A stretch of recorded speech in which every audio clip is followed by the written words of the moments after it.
Imana yamaye ingabire yo kuvuga mu ndimi ururimi rwarwo rwose umuntu ashobora kumbaza uwo ari we wese. Imana imbwira ko yuko igihugu nzajyamo icyo ari cyo cyose nzavuga ururimi kandi koko niko bimeze. Ururimi rwacyo urwari rwo rwose. Abarimo kunyumva rero nkuko Baridi yabigenzaga, buriya y'umuhanuzi umwe apfuye havuka abandi. Abantu bari bunyumve, buriya Baridi yari umuntu sabe yarwaye bagacya nanjye twabaga turi kumwe inshuro nyinshi. Pe tugendana inshuro nyinshi, none Imana yaramucyuye igihe cyari kigeze kandi buri muntu agira igihe cye. Yego. None ubwo yamucyuye nanjye yaranyimitse. Yes. Yo la pope sos de la mama, yo ya school le contre la mama, Rwanda school, Jésus. Ndambuye ikiganza cy'umugisha nirukana roho mbizamoko yose kandi uzitesha agaciro. Kandi Nyagasani yewe ndagusaba kugira ngo utesha agaciro abapfumu bari mu isi yose, ari abapfumu abagore, abapfumu abagabo, ibyo bakora, ibyo bakenyera, ibyo batamunsi rugo, ibyo bazunguza bitesha agaciro. Abagendera mu njangwe no mu bindi bintu batesha agaciro. Ndamagana shitani zamoko yose Nyagasani Yezu mukiza. Uwo mukiza munsi no mweje turakwinginze kugira ngo urengera abana bawe. Ubu nagiye kubona mbona Yezu ahagaze kuri uwo musozi. Yego.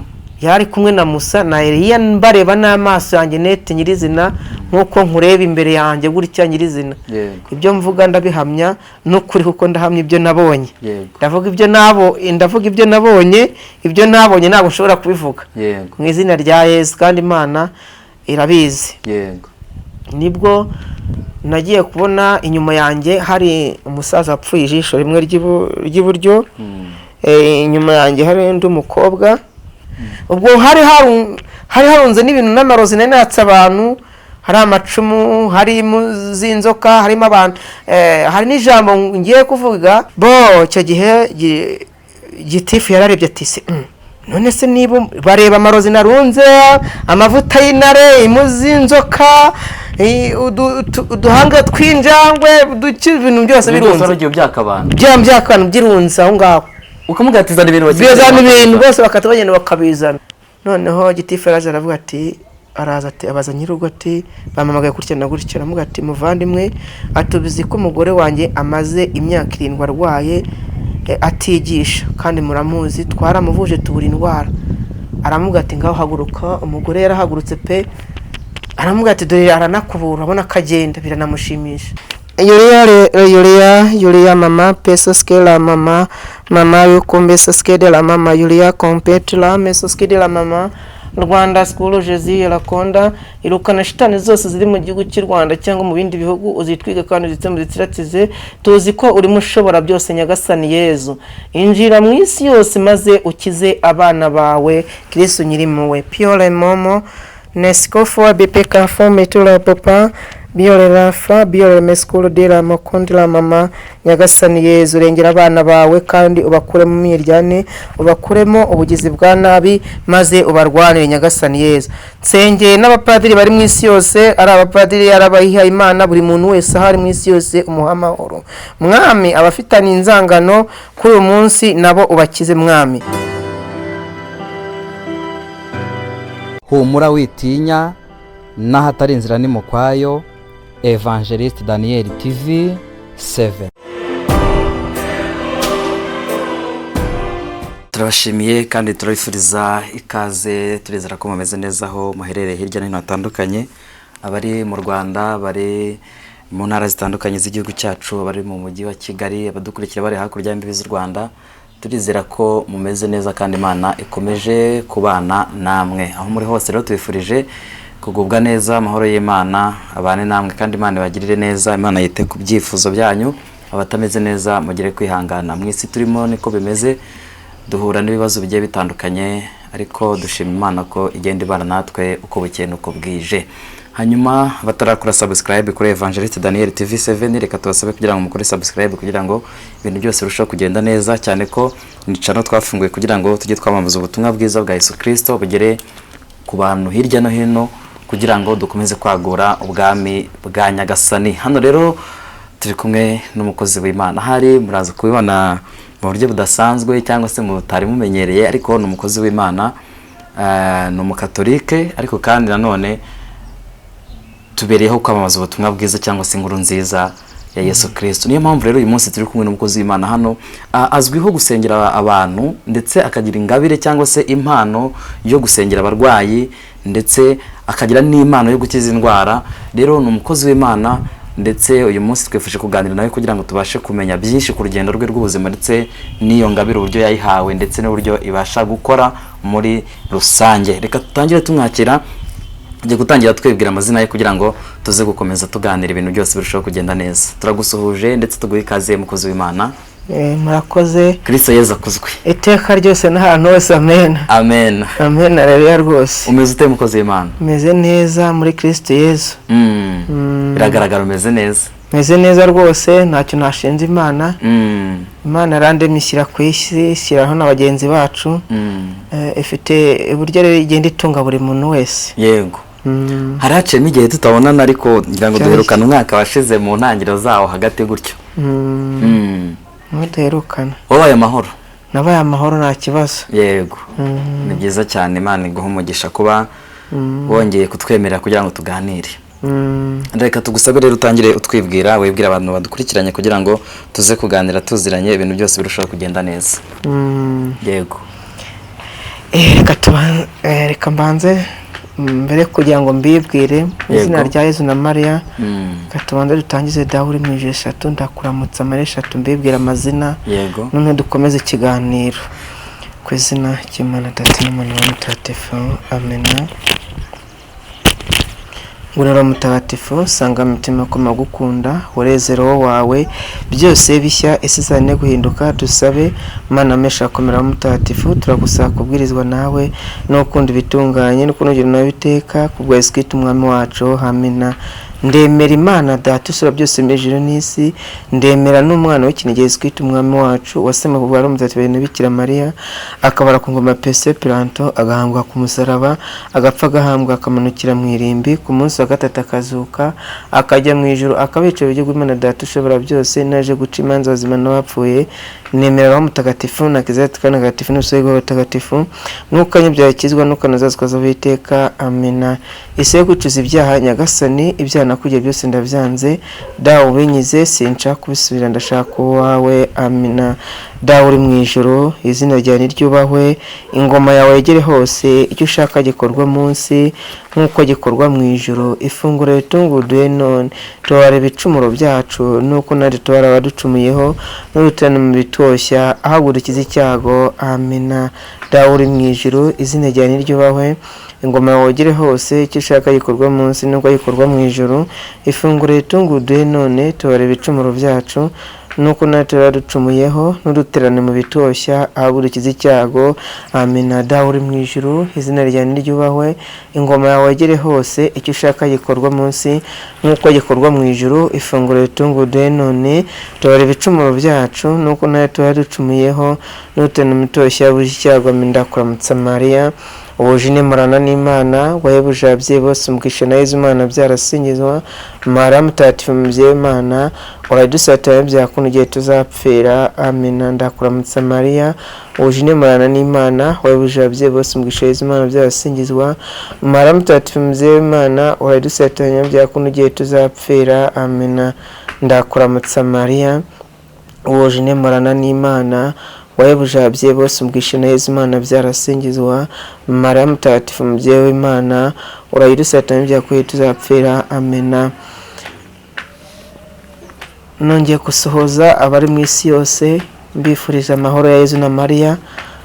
Nkaba ndi umukozi w'Imana witwa Mahoro Zakaria, iwacu akaba ari mu Rutogwe mu karere ka Muhanga, paruwasi yanjye nsengeramo ni Keza, diyoseze ikaba Kabgayi, santarari ikaba Rutogwe.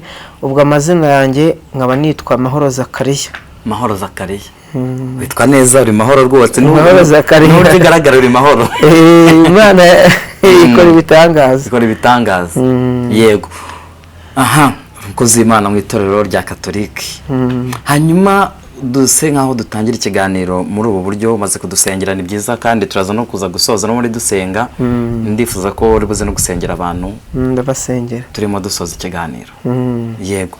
Hanyuma Zakaria ubundi ni muntu ki, avukira hehe, yavutse mu bana bangahe, donc duhera aho ngaho kiri mutoya turagenda tuzamuka kugeza ubwo turaza no kugera igihe wahawe izo ngabire ndetse n'uburyo waje kwiyegurira Imana, ariko duhereye mu gihe cyo kuvuka kwawe. We kuvuka kwanjye mvukira ahantu bita ku Munini. Yego. Ubundi ni akarere kamwe, ni akarere ka Muhanga. Ubwo mu mudugudu n'Ikirenge. Akagari ni Mushobati. Yego. Ni Mushobati. Ubwo rero navutse twavuze turi abahungu babiri n'abakobwa babiri, ariko mu kuvuka mbere yacu yo kugira ngo tuvuke tubeho hari abandi bana baciyemo 4 bavutse barapfa. Yego. Ko mama yabyaraga abana bamara kugira mu myaka 10 bagapfa ari abana bakuru, bari kuru cyane biramubabaza. Bicwaga no kubaroga. None nibwo mama yaje kwimuka aho bari batuye bimukira ahandi. Noneho babasha kuturokora. Yego. Hanyuma rero urugendo rwawe rwakomeje gute? Waje kugirirwa ubuntu ujya kwiga, byaje kugenda gute? Urugendo rwanjye rwivuga butumwa rwo kwiyegura Yesu na Mariya, ubundi Nyagasani Yesu yanuye nyiri mu nda. Navutse ndi umwana ukunda gusenga kandi mvukira muri Kiliziya Gatolika. Mama yari umurejiyo, ari umukarismatike asingiza Imana, nanjye aho mama agiye nkajyaho, aho umubyeyi wawe agiye ujyaho uramukurikira. Nanjye rero nkakunda gusenga, ariko hari igihe cyagezeraga nkagira ubwitonzi bidasanzwe, nanjye nkajya nibaza mu mutima ati mama ubwitonzi budasanzwe buzava mu iki? Ubwitonzi budasanzwe rero harimo kwitonda bidasanzwe, n'ubu ngubu nditonda. Kandi nkanga umuntu wavugira ibintu by'ibigambo bibi imbere yanjye, yamara kubivuga narira nanjye nkaza kwibaza ati mama ni iki kindijije.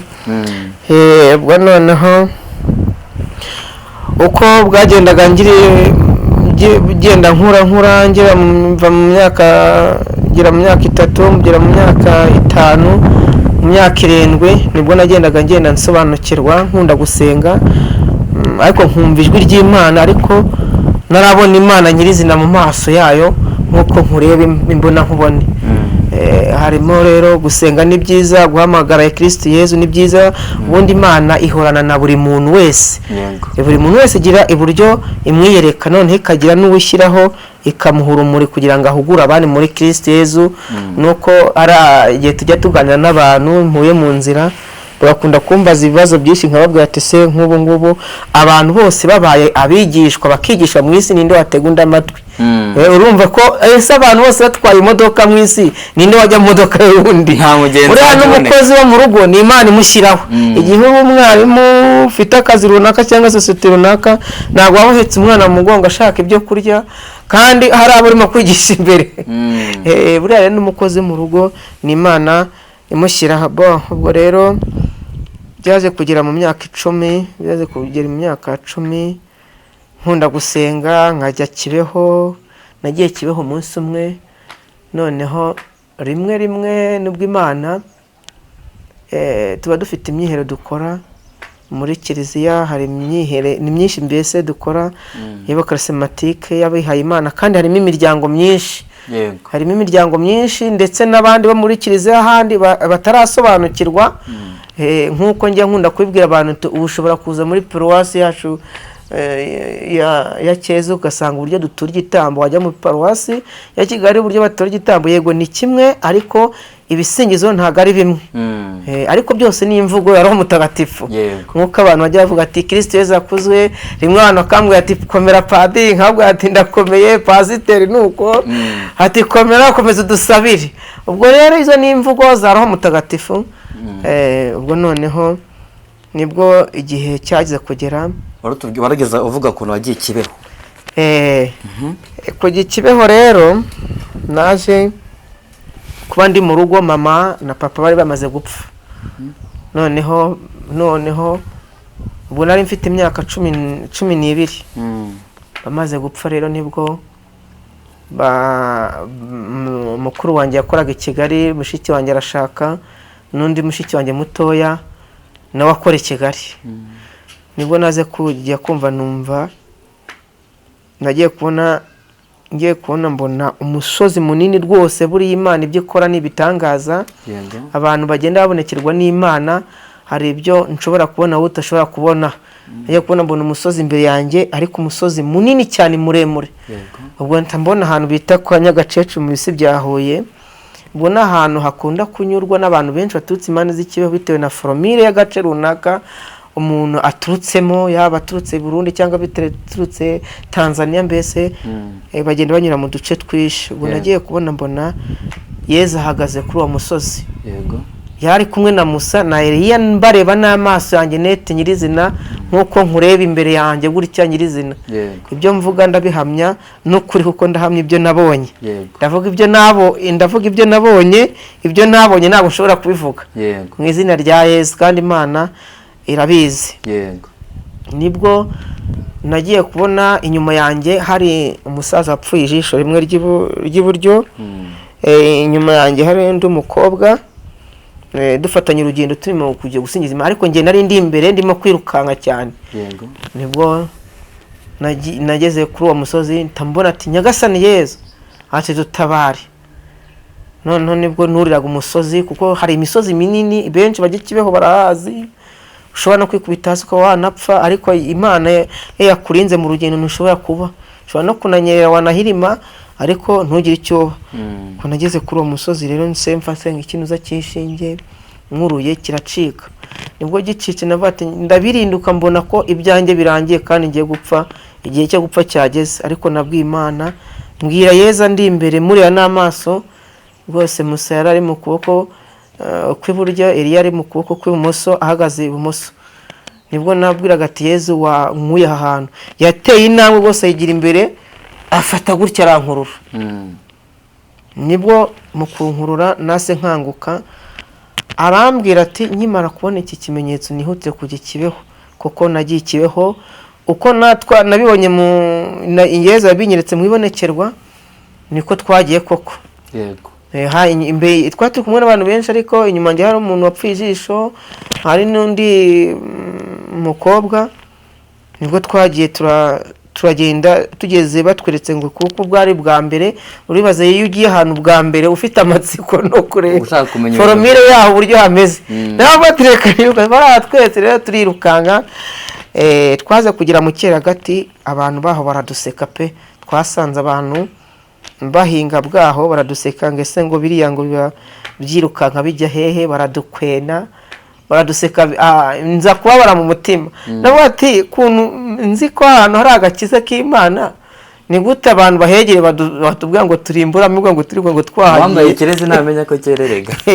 Ariko ibyo ngibyo bavandimwe bari mu isi yose, cyangwa buri muntu wese afite buri muhamagaro we, buri muntu wese nakomere mu muhamagaro we, afite buryo Imana iguhamagara. Hari abashobora kugusebya gutya na gutya bakavuga, ariko na Yezu nawe bamuvuze byinshi. Kugeza ubwo yavuze ati se ubwo bagiriye gutya igiti kibisi icyumye bazakigenda gutya, twebwe rero turi ibiti byumye. We Yezu Kristo we ari igiti kibisi.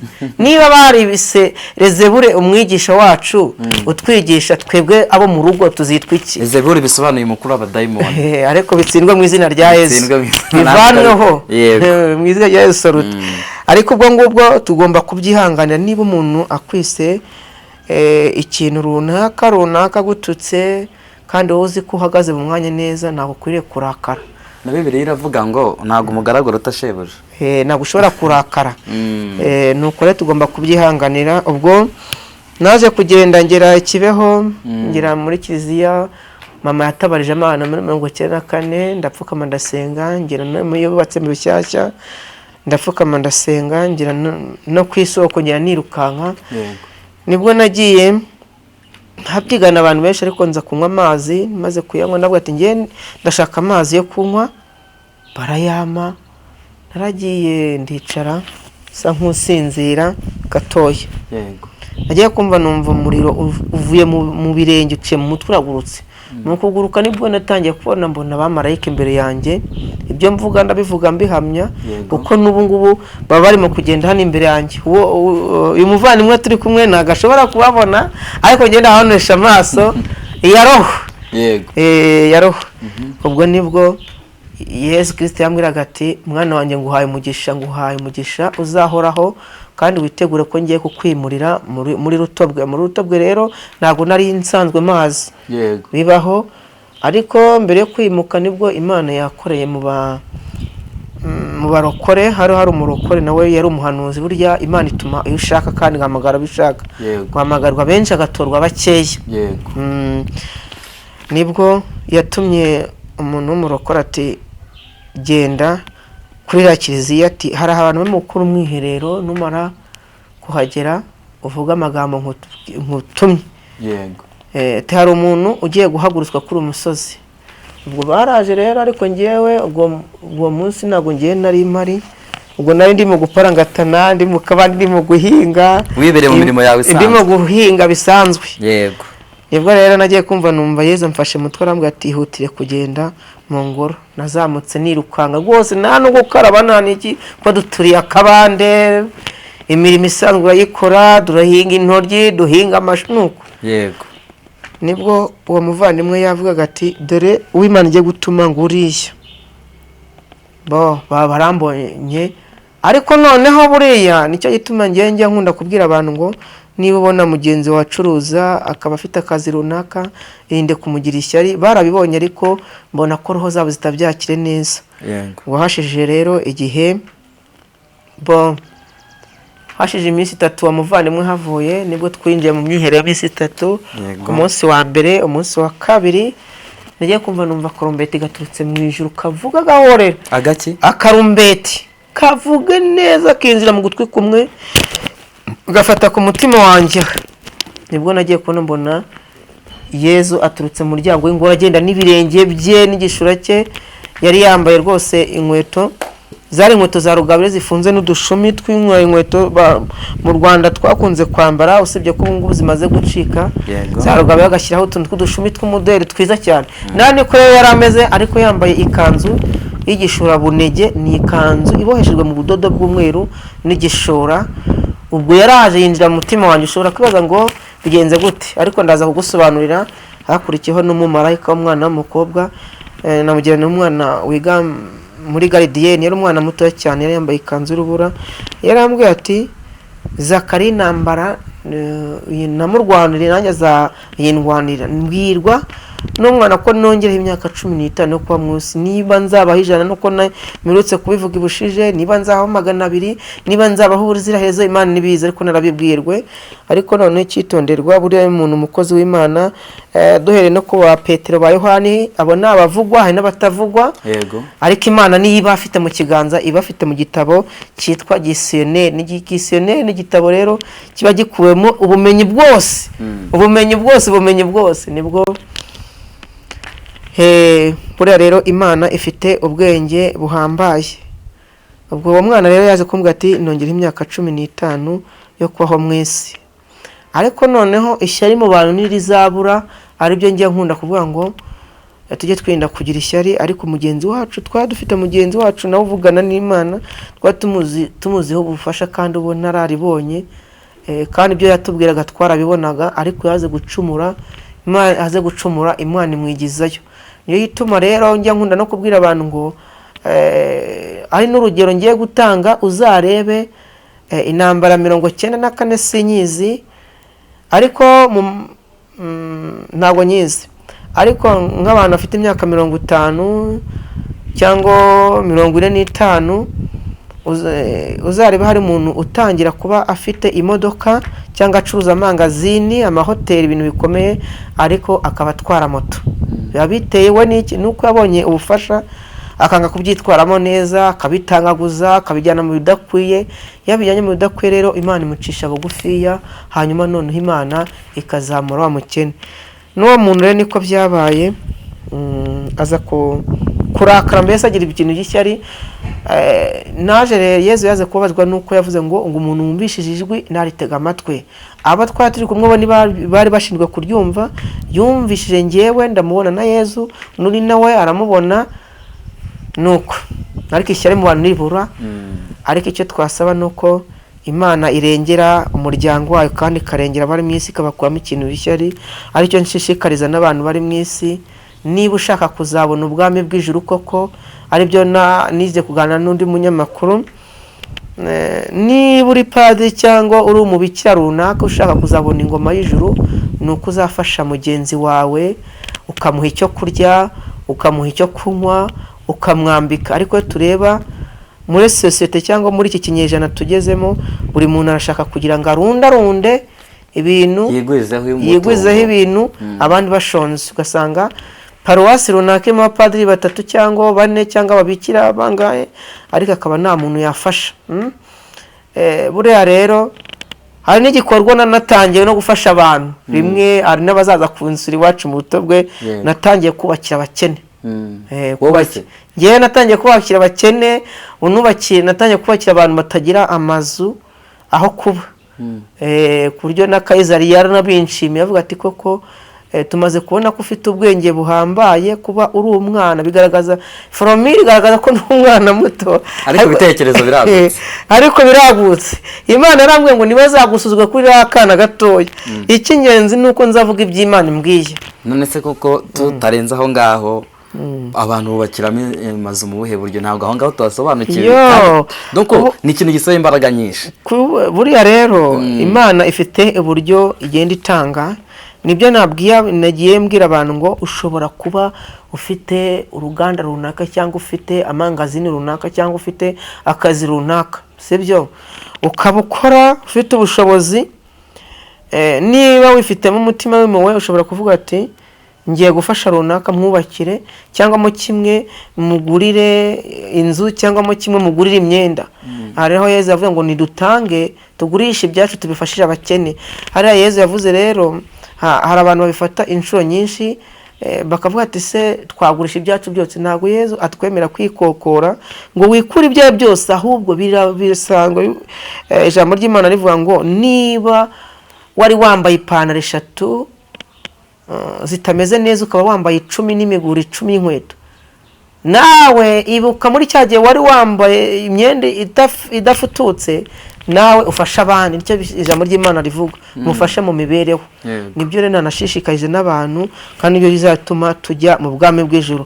Ariko turebe dusanga benshi bubaka amataje, nibyo merci, gusukura hano nibyo ni merci, ariko hasukure ufasha mugenzi wawe. Hanyuma ntabwo nshaka ko turenga aho ngaho. Mu by'ukuri uwo mutima cyangwa se ubwo butware wagize bwo kubakira abantu byaje gute? Ubutware bwaje Imana yarambwiye ati ugomba mwana wanjye gufasha abakene n'abatishoboye, uko naguhaye urumuri rw'amahanga. Nuko Imana yambwiye ko umusozi wacu n'umusozi mutagatifu Kibeho nshyashya ya Rutobwe, nubwo abantu benshi kenshi bashatse bakahakeresa, ariko Kristo Yesu uko bwije uko bukeye agenda yerekana ibimenyetso n'ibitangaza mu gufasha abakene. Rero byaje gute? Hari umuntu utuye iwacu, ni umuntu w'umukene, afite inka nziza rwose, afite inka nziza, ni umukene, ariko afite amazu, yari afite amazu 2 y'ibiti. Ariko amazu 2 y'ibiti yari yaravuye hitaka inyuma, ubona ibiti byaraboze, imiswa byarabiriye niki. Noneho nibwo Kayizari n'abandi bantu bakundaga kumubwira ati se wowe wa musaza ko inzu igiye kuguhirimira, wagurishije inka ukubaka iyo nzu. Ariko Roho Mutagatifu arambwira ati koresha ubwenge nakoresheje ni ubuye. Rero naragiye nsanga uwo musaza, ndamubwira ati muzehe, dore inzu zigiye kuzakugwira. Hari umutigito wigize guheruka kuba, wigize guhindisha umushyitsi. Hari umutigito wigize guheruka kuba mu Rwanda rwose, uhindisha umushyitsi, ibintu birakangarana, ariko abantu bakoka umutima kuko Imana ibihari. Hari mu kwezi rero kwa munani, mu kwezi kwa 6 bishyikire kwezi kwa 8, ariko umutigito ukaba wabaye mu kwezi kwa 9 k'umwaka utaha washije. Nibwo naze kubwira muzehe ati izi nzu mu kubaka nanjye ndi umufundi, nubwo ndi umwana mureba ko ndi umwana, naze kwigira igifundi. Niyo mpamvu nshishikariza abantu, niba uri umunyeshuri wiga amasomo 2, wigira ubwarimu, ugomba kwigira n'ubuganga cyangwa kwigira gutwara imodoka cyangwa ubufundi. Igihe depoje ahantu mu kazi k'ubufundi cyangwa akazi k'ubuganga, ariko nete nyirizina ushaka kuzigira ubwarimu cyangwa ikindi kintu gukora akazi kamwe, igihe rero udapoje ukakora akazi ko kubaka kugira ngo ubone icyo kurya. Mbese Imana dushyize ku isi iduha ubwenge. Nibwo nabwiye umusaza ati ndashaka kukubakira inzu ihwanye n'amategura, izi nzu ebyiri ziriho amategura. Nibwo nafashe kubumba, mbumba amadafari, nshyiraho n'abandi bantu barabumba amadafari. turanze kubumba dusenya ya nzu, ariko mu kuyisenya twakoresheje iki? Twanje twubaka inzu, turayubaka, turasaka, dushyiraho ibiti. Twayisenye umunsi umwe, tuyisakara umunsi umwe. Umunsi umwe rwose, kuko hari mu mpeshyi twari abantu benshi cyane, bamwe bakata, abandi barangije kuranda. Noneho tutadukuraho amategura kuri za nzu, turasakara. Tumaze gusakara, nta kindi rero uburyo nakoresheje, namubwira ati muzehe, tugiye gushyiraho inzugi zari zisanzwe kuri iyi nzu.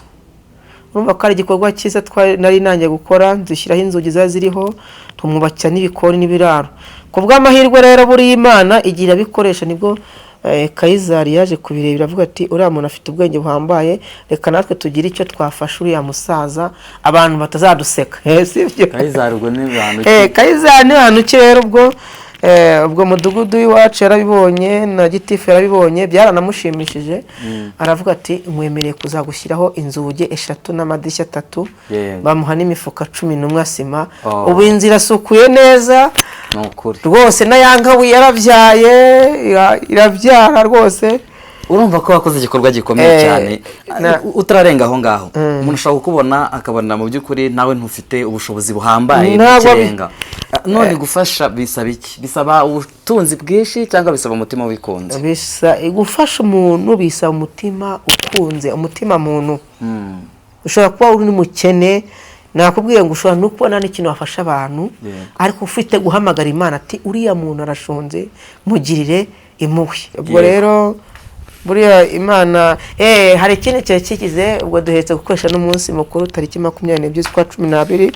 Kuva uwo munsi Bikira Mariya yawumbwira tumaze gukora imyaka 3. Uyu mwaka twinjiyemo wa 2025 azaba ari umwaka wa 4. Tuzakomeza mpaka ubuziraherezo. Niyo nanasaza, ariko ijambo ry'Imana risaza.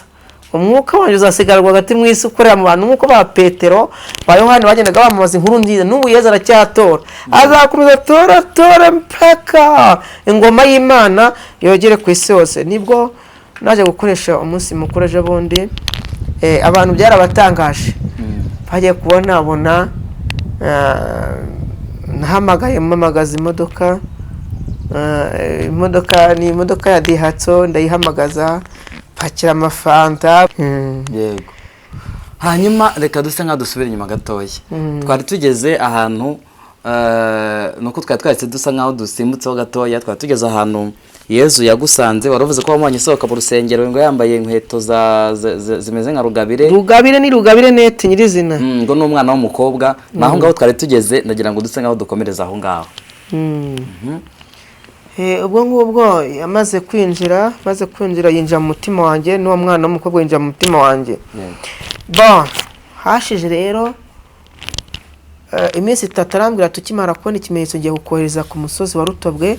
Arambwira ngo ninjye ku musozi, ariko njye mu nkengero z'umujyi Imana yanumyemo.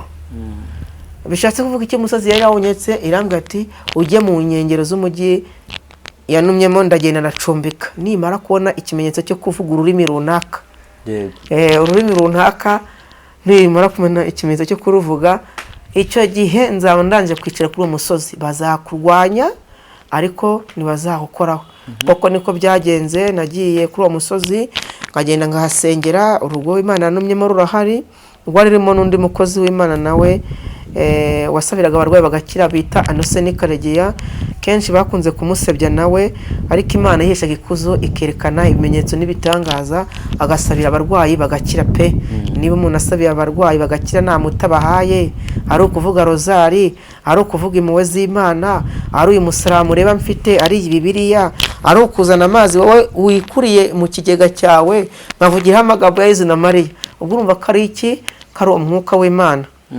Ubwo rero naragiye koko korona imara kuba haciyeho korona imaze kuba haciyeho icyumweru, nibwo nagiye kubona mbona hari ku munsi wa gatanu nari maze kuvuga impuhwe z'Imana muri shapeli. Ndabyuka nkajya muri shapeli mvuga impuhwe z'Imana, nsubira mu kiryamo cyanjye, nongeye kwibikira. Nibwo nagiye kubona mbona Roho Mutagatifu inuma. Nabanje mbona mu nzu harabonye urumuri runini cyane. Mu nzu wari urimo? Mu nzu nari ndimo. Twamaze kuba saa 9:30 z'ijoro. Nsa nk'uwikanga. Sebo ababukeye mbaza gutera ko bwabukeye, ariko mbona urumuri rudasanzwe. Mbona atari urw'amanywa, rurenze amanywa ahubwo. Rwiza cyane rubengera nka zahabu. Bigaragaze ko Yesu Kristo yari amaze kunsura. Bon, nagiye kubona mbona none nibwo naryamye isa nk'ugaramye ku buriri, noneho nsa nk'uwifata gutya nk'uko mubireba. None mbona inuma iramanutse. Uko inuma yamanukaga nuko navugaga indimi nyinshi cyane, harimo Igifaransa, harimo Icyongereza, yewe ni byinshi cyane indimi navuze. Nibwo inuma yafataga ku gatuza. Ushobora kwibaza ati se inuma yafataga ku gatuza gute, ariko byumve ko aha mu gatuza kanjye harimo inuma nyirizina, nete nyirizina. Ndabibukora yoye. Noneho umudugudu warahura avuga ati Zakariya noneho yasaze, ibyo byarangiye. Abana bavuga ati zandi misi z'umusazi, ati ahubwo have mudatuka mwatuka Roho w'Imana. Nibwo saa 3:03 ku manywa namaze kubasobanurira, noneho abantu munakubyemera.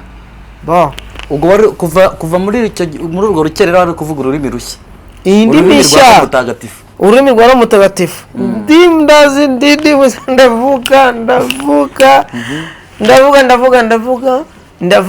Ndavuga nuko. Bura rero Kristo afite imbaraga nyinshi. Anyigisha kuvuga indimi ntarigize kuzivuga. Ushobora kwibaza ati se Zakariya gutya na gutya, wenda umudiplome warize? Narize, ntabwo nize niga. Hari n'ababwira ati nacikirije seminari. Siniye ncikira seminari. Izo ndimi se wazigiye he? Ntabwo ati ngiye narwigishijwe nijoro. Ushobora kuba utazi gusoma ariko Imana ikabikwigisha. Ushobora kuba utazi gusoma no kwandika ariko ukaba wicaye mu mangazini ukamenya kubara amafaranga, cyangwa ukamenya kubara ikindi kintu biturutse n'ikintu runaka. Buriya rero Imana ni inyabuhanga kandi ni inyabushobozi. Bo namaze kumenya kuvuga urwo rurimi haciyemo indi minsi 3. Imana yambwira ati bo igenda wicare kuri wa musozi muri rwa rugo ko kwa NSN Karegiye. Koko naragenda hicara. barandwanya ariko Imana ikerekana ibimenyetso n'ibitangaza.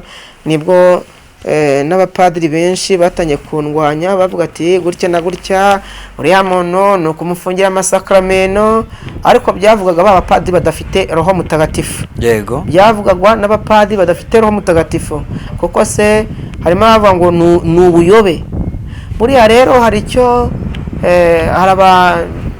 hari kwiga ubwenge, ukamenya ubwenge ni byiza, merci. Ariko hari aho ugenda ukiga ukamenya ubwenge, wakumva bukurenze ukatangira kumva ko abaciye bugufi n'agaciro bafite imbere yawe mu maso yawe, ukumva ko ari zero. Kandi burya iyo bivuze Imana iraguhinyura. Nibwo batangiye kuvuga ngo ni umuyobe gutya na gutya.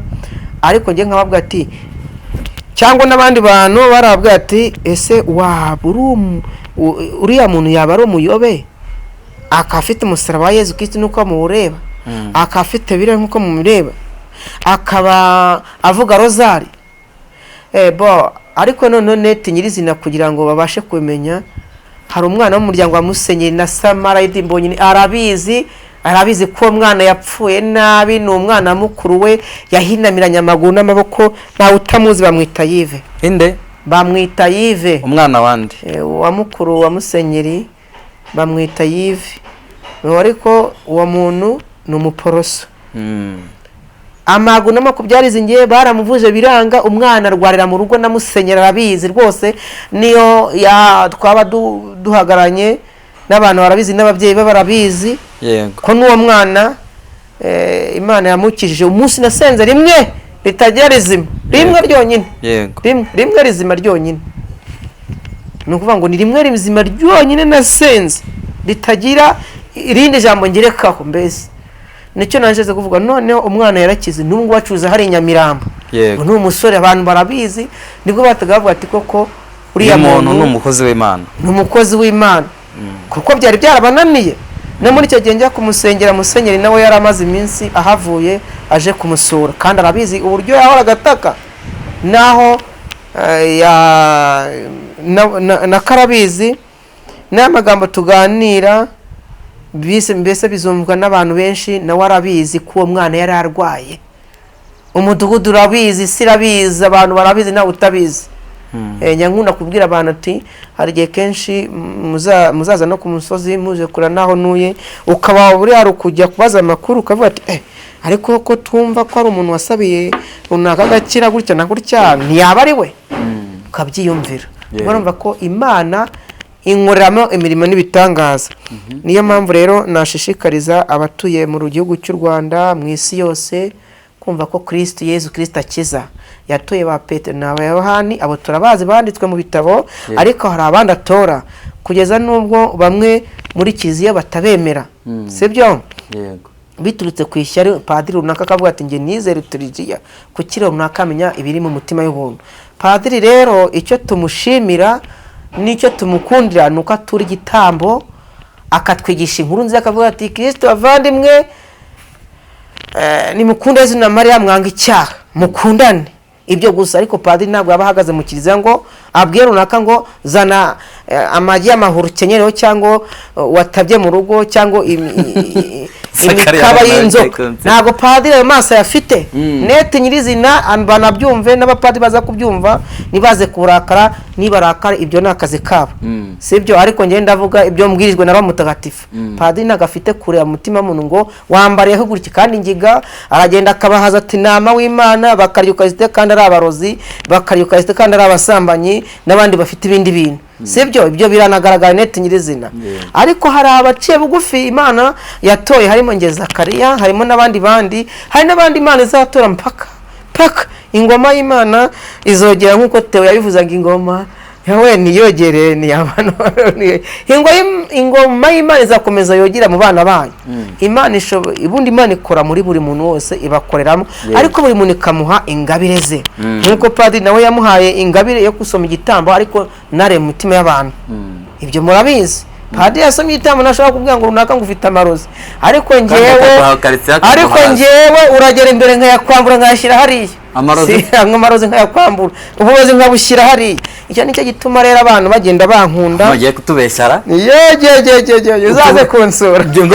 Ngo bigenda gute?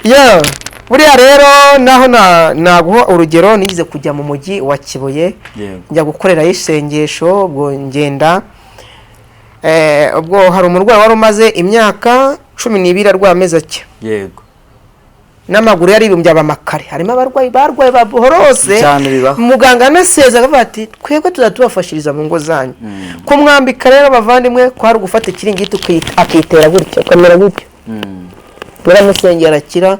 Akize nibwo wari wamamagaje w'amayitike, ni umuntu nawe ni mushuti wawe, nakuramuzi. Ni mushuti wawe, uramuzi. Ubwo nibutse ko ari wowe, ni mushuti wawe. Yarambwira ati noneho hari umuntu ati tuguha amafaranga ngahe. Yarambwira ati mu izina rya Yesu ngewe Imana yamaye kuntu nkora ku buntu, yamaye kuntu na ku bundi. Arambwira ati hoya sidushe, si amafaranga ngiye nguguhe, kubona ko usenze umurwayi wacu tukabona ko hari igihindutse, Imana imutabaye, turagira ngo tuguhuze n'umunyamakuru kugira ngo ubutumwa bw'amangwara ku isi. Uyu rero turimo gukorana ikiganiro, ni ubushije twakoranye ikiganiro, twaragikoranye ubu ni inshuro ya 2. Imana imumugisha. Nzanagaruka tuzabona turabavandimwe muri Kristo Yesu. Dusenga n'iki Imana ishaka. Kuba nawe witanze rero nta mafaranga nguha, nta giceri cya 5 nguha, nishimwe rikomeye. Ubwo bwitanga bugira abantu bake. Zakariya, reka nse nko kubaza kino kibazo. turabizi ko wenda mu gendo umukristo muri ADPR ariko tugira abahanuzi, tugira ababerekwa bavuga indimi nshya, nyine impano zitandukanye nk'uko Yesu azitanga cyangwa se Yesu azitanga. Mu mpano ufite mu by'ukuri cyangwa se ingabire ufite wahawe n'Imana ni izihe, zikora gute? Umva ingabire Imana yamaye ingabire yo kuvuga mu rurimi urwo ari rwo rwose umuntu ashobora kumbaza uwo ari we wese, ururimi rwo ari we wese.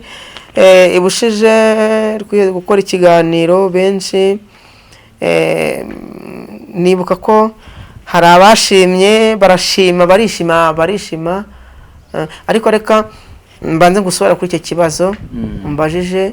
Imana yamaye ingabire yo kuvuga mu ndimi ururimi urwo ari rwo rwose umuntu ashobora kumbaza uwo ari we wese. Imana imbwira ko yuko igihugu nzajyamo icyo ari cyo cyose nzavuga ururimi, kandi koko niko bimeze. Ururimi rwacyo urwo ari rwo rwose.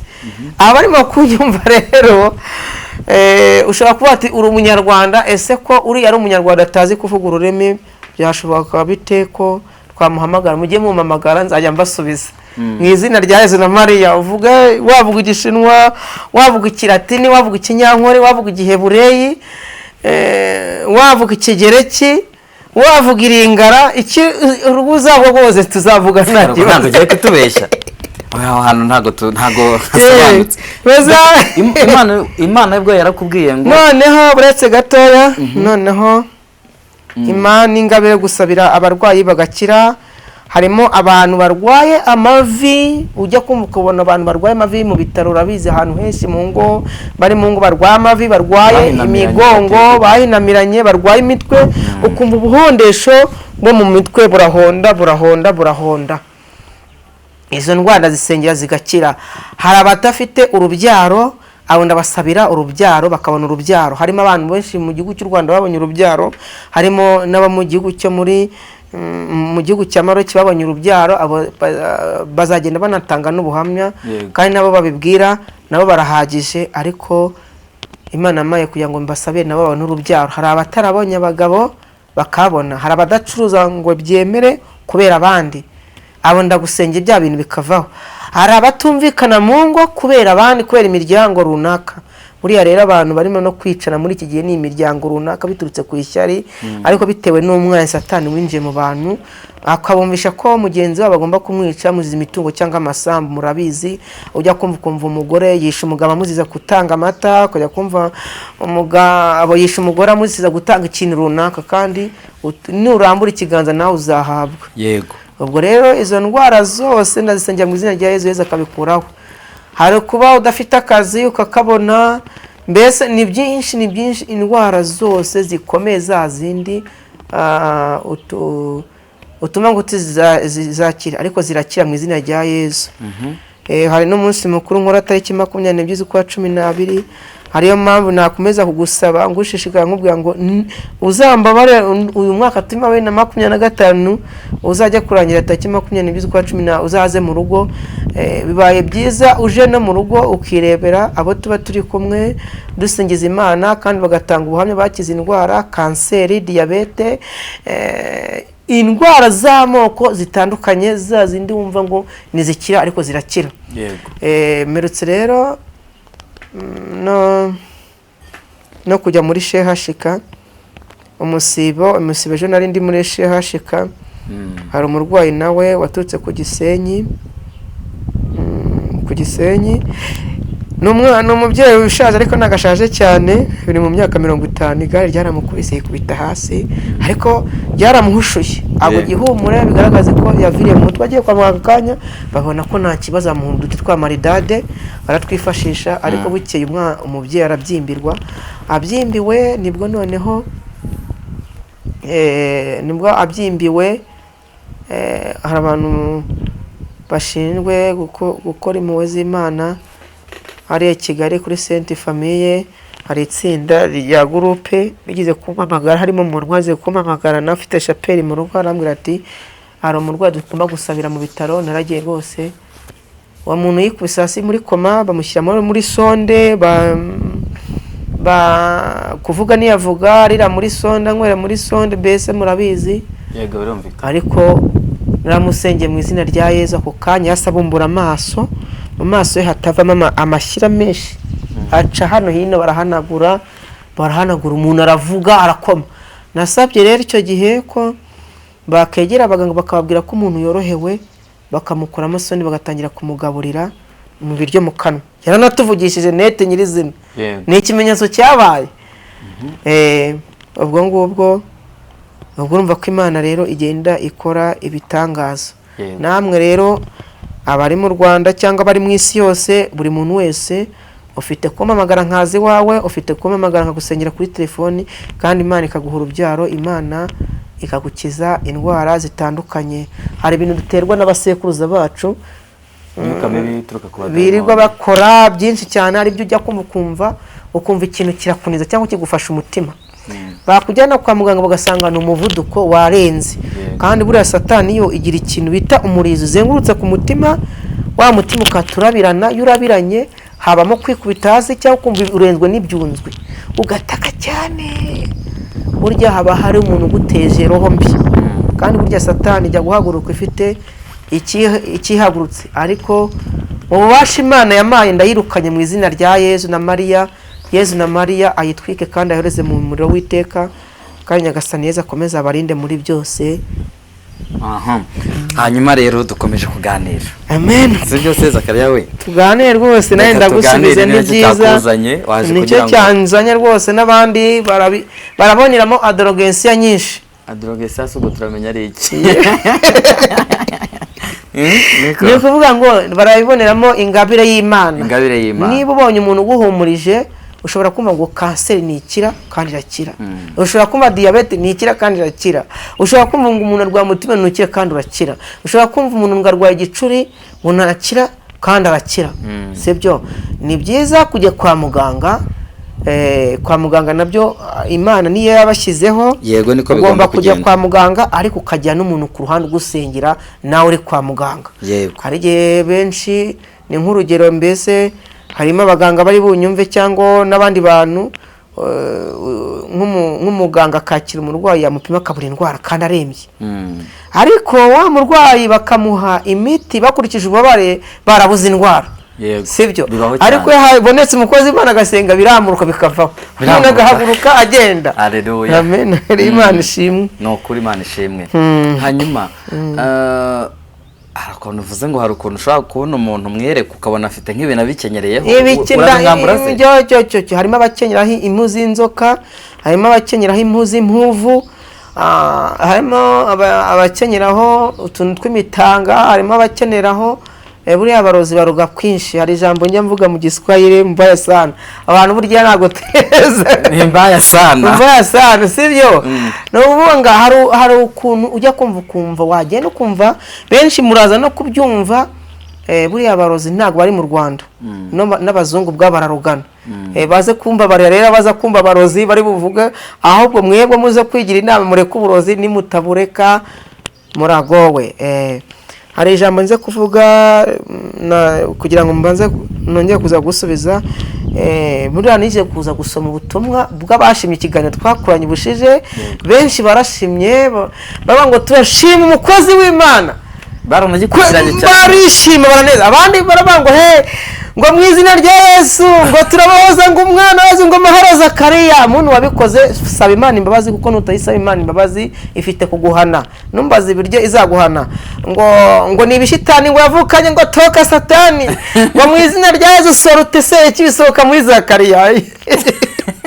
Ni nk'urugero nshatse kuvuga ngo ubuse nk'ubu ngubu wa munyamakuru cyangwa n'undi muntu wese unyumva uri mu mangazini yawe harimo imiceri ibintu byose, umuntu agaturuka wenda tufate nk'umuntu ufite amangazini muri Kigali, undi aturutse muri Tanzania, akababwira ngo runaka gira icyo ufata, urafata iki muri butike yawe? Umuntu yagutegeka mu byawe. Never again ntago ndashobora guteka mu byawe.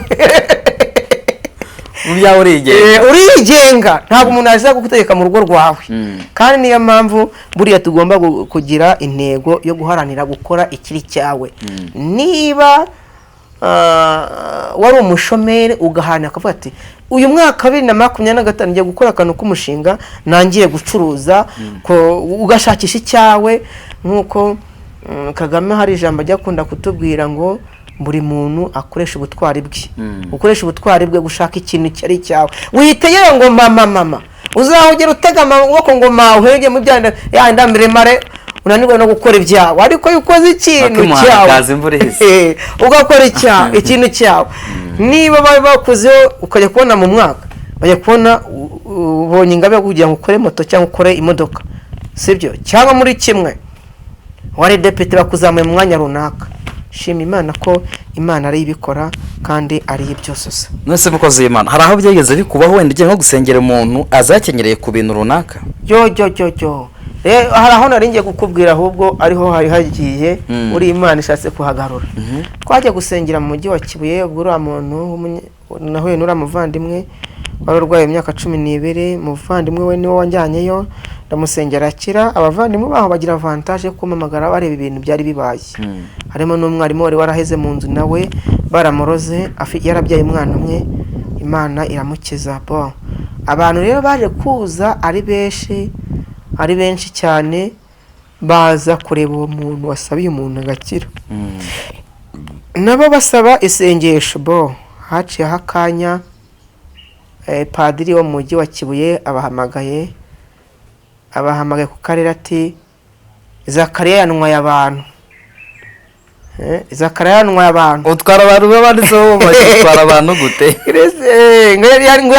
ngo namutwaye abantu none ahamagara ku karere no ku murenge gitifu yaramanutse araza asanga aho twari turi burya rero n'akayizari icyo yanga akavuyo kandi yanga amahane ariko niba basanga ibintu urimo gukora neti byuzuye bigira abantu akamaro bazavuga komereza aho ngaho nta n'ushobora kujya imbere nta n'ushobora kujya inyuma sibyo uri kuri imbere n'Imana ikuyobora noneho gitifu aravuga ati araza ati abaza nyirugo ati bamamagaye kurya na gutya aramuga ati muvandimwe atubizi ko umugore wanjye amaze imyaka 7 arwaye atigisha kandi muramuzi twaramuvuje tubura indwara aramuga ati ngaho haguruka umugore yarahagurutse pe aramuga ati dore aranakubura abona kagenda biranamushimisha ubwo hari harunze n'ibintu n'amarozi natsa abantu hari amacumu hari muzinzoka harimo abantu hari n'ijambo ngiye kuvuga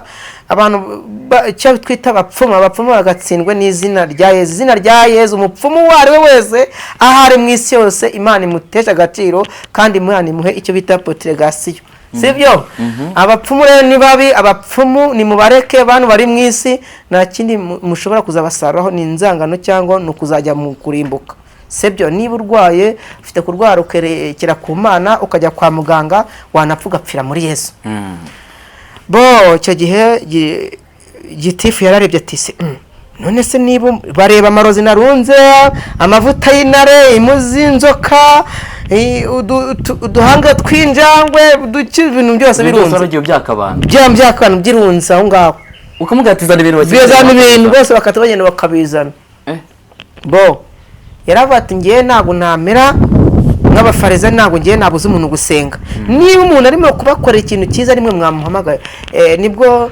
uwo muvandimwe wa muturanye yabwiye gitifu aramubwira ati se niba umuntu ari twe twamuhamagaye dukurikije forome burya dusabira tugakira kandi tugira akamaro kandi ukabona bireba wowe urabona twakoze nitwe twamuhamagaye ubagiye kudusengera yitahire genda ngasenga ngitahira nuko ngasengera ku bigo by'amashuri cyangwa ahantu runaka cyangwa muri kiliziya hari naho nasengeye muri kiliziya bitewe n'abantu nsengera bakabigiramo avantage nuko ati tuzi ko muri kiliziya habonetse umuntu usabira arwaye bagakira noneho bakabona nk'abakasimatike bakikoranya akavuga ati reka tubwire uriya muntu tubwiye na padiri kandi Imana igakora imirimo n'ibitangaza bon ubwo rero gitifu yaravuze ati bo ngiye nagomba kuza gusenga ngaho ni musenge yarigendeye ahamagara umupadiri ati ngiye ibintu nsanze n'ibintu mumaze kumbwira sibyo mumaze kuvuga ko Zakariya turisha agira gute sinturisha amafaranga nta n'uwo nsabiriza amafaranga nta n'ubwo ngira gute ngo gitifu arabagiye gutyo. Urumva ko rero Kayizari nayo ijya kurwanya umuntu biturutse bireba ko yakoze ibintu by'amafuti, ibintu by'ibidega. Niyo umuntu asabira abantu amahoro se mu mutuzo, nta nduru, nta mahane, ubwo urumva ko ari ibintu bifite agaciro. Nzi ko igihe kigiye kuzagera Imana yambwiye ko yuko igiye kubaka ingoro ntagatifu, kandi ngo ibyo biraje. Ngi hari ijambo tujya turirimba iwacu mu rutobwe ngo ibya Bikira Mariya birya barambije, abarambiwe bagiye. Sibyo, ngo isezerano ry'Imana rigira uwo ritangiriraho rikajya n'uwo risohorezaho.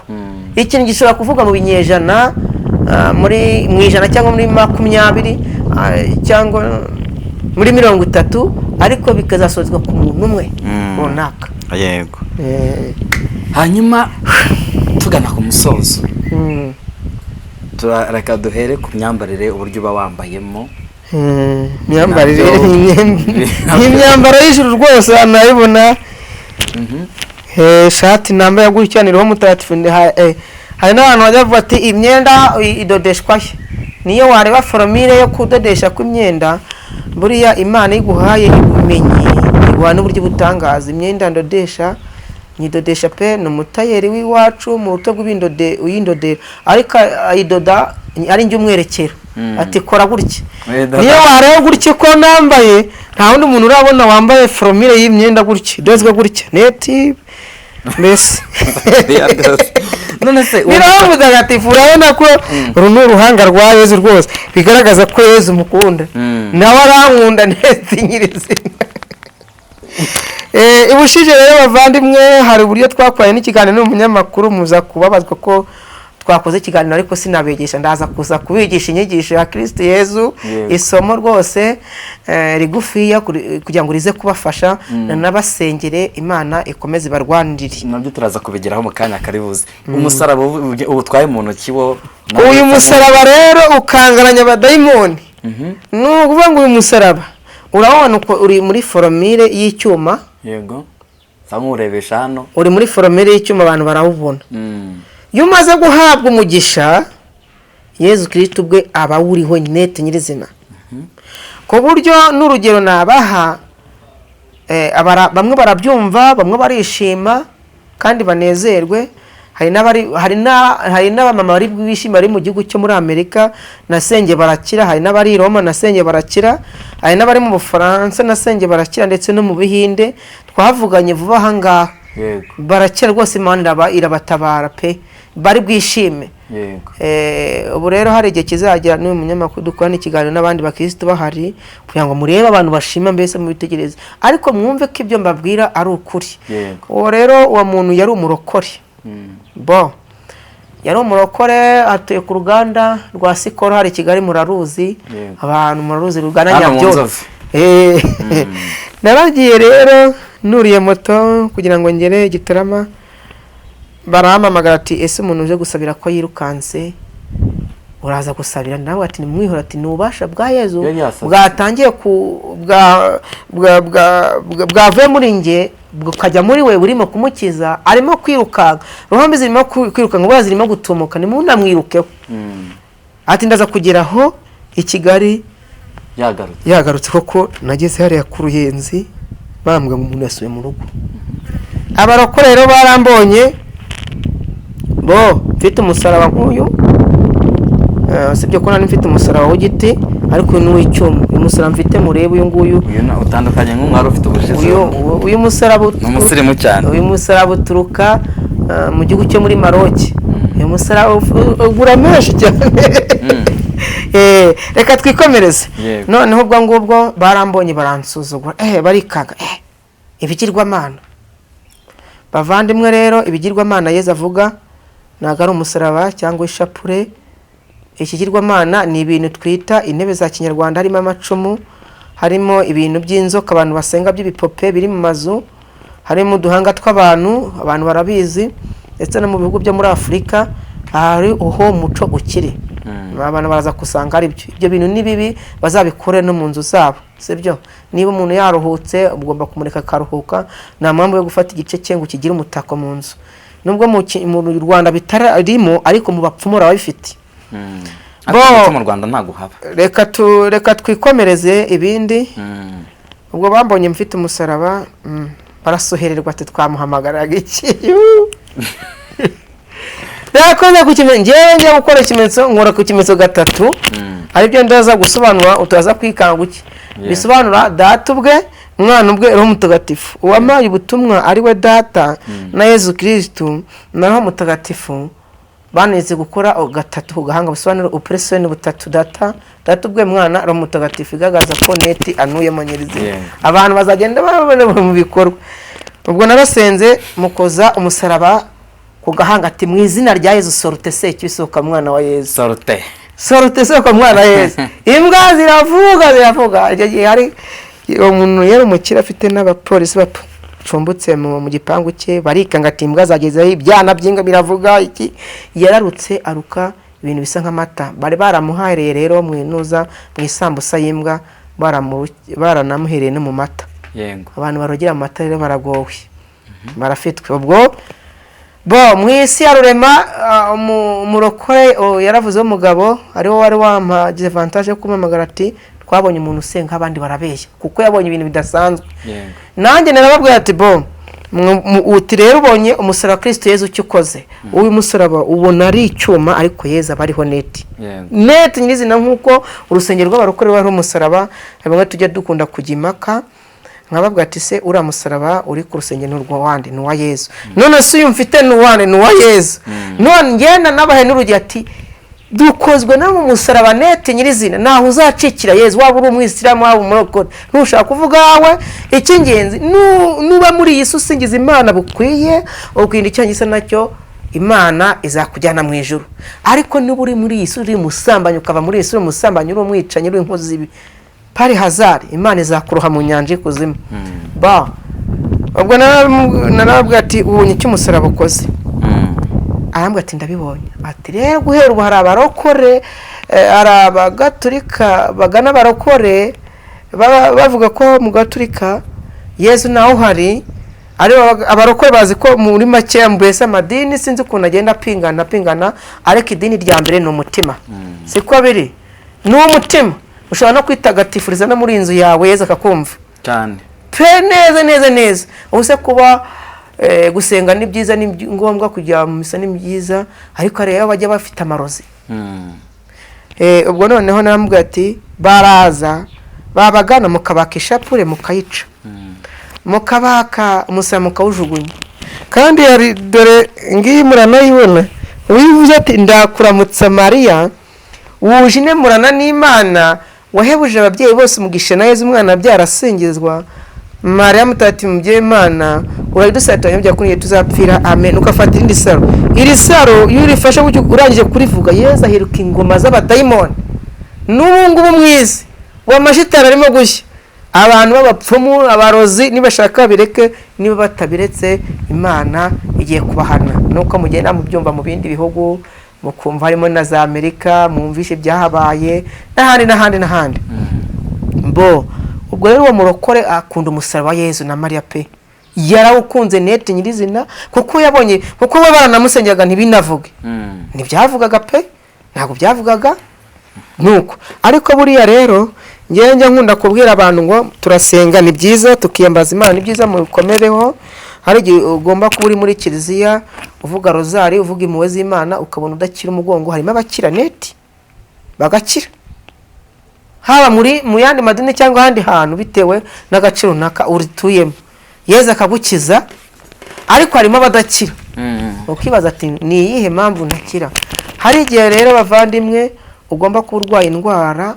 umudayimoni wa kanseri cyangwa umudayimoni w'ubusambanyi cyangwa umudayimoni wo kuroga w'inzangano uwo mudayimoni kugira ngo azakuvemo hakaba umuntu Imana ishaka gukoresha aturutse Gitarama cyangwa aturutse Nigeria akakurambura ikiganza wa mudayimoni akagenda ari ufite ububasha ariko abandi baragusengerera bisanzwe ariko ndekada habe no gutirimuka ariko ngenda gusengera mu izina rya Yezu cyo zikamenenga no muri ba hasi dayimoni zigenda zishonga kuko uzi ko ukimera gutyo bugenda bujojo bava ku binyago niko nazo zigenda zishonga zijya mu muriro w'iteka Imana rero inuyemo nyirizina yego ufite ibitabo bibiri biri aho ngaho imbere yawe ibitabo bibiri igitabo mureba ni Bibiliya ntagatifu ariwo musaraba murabibona ko ikozwe hari ukuntu Bibiliya ko zifite ibifuniko by'ibipapuro, ibifuniko ugendana bigacika,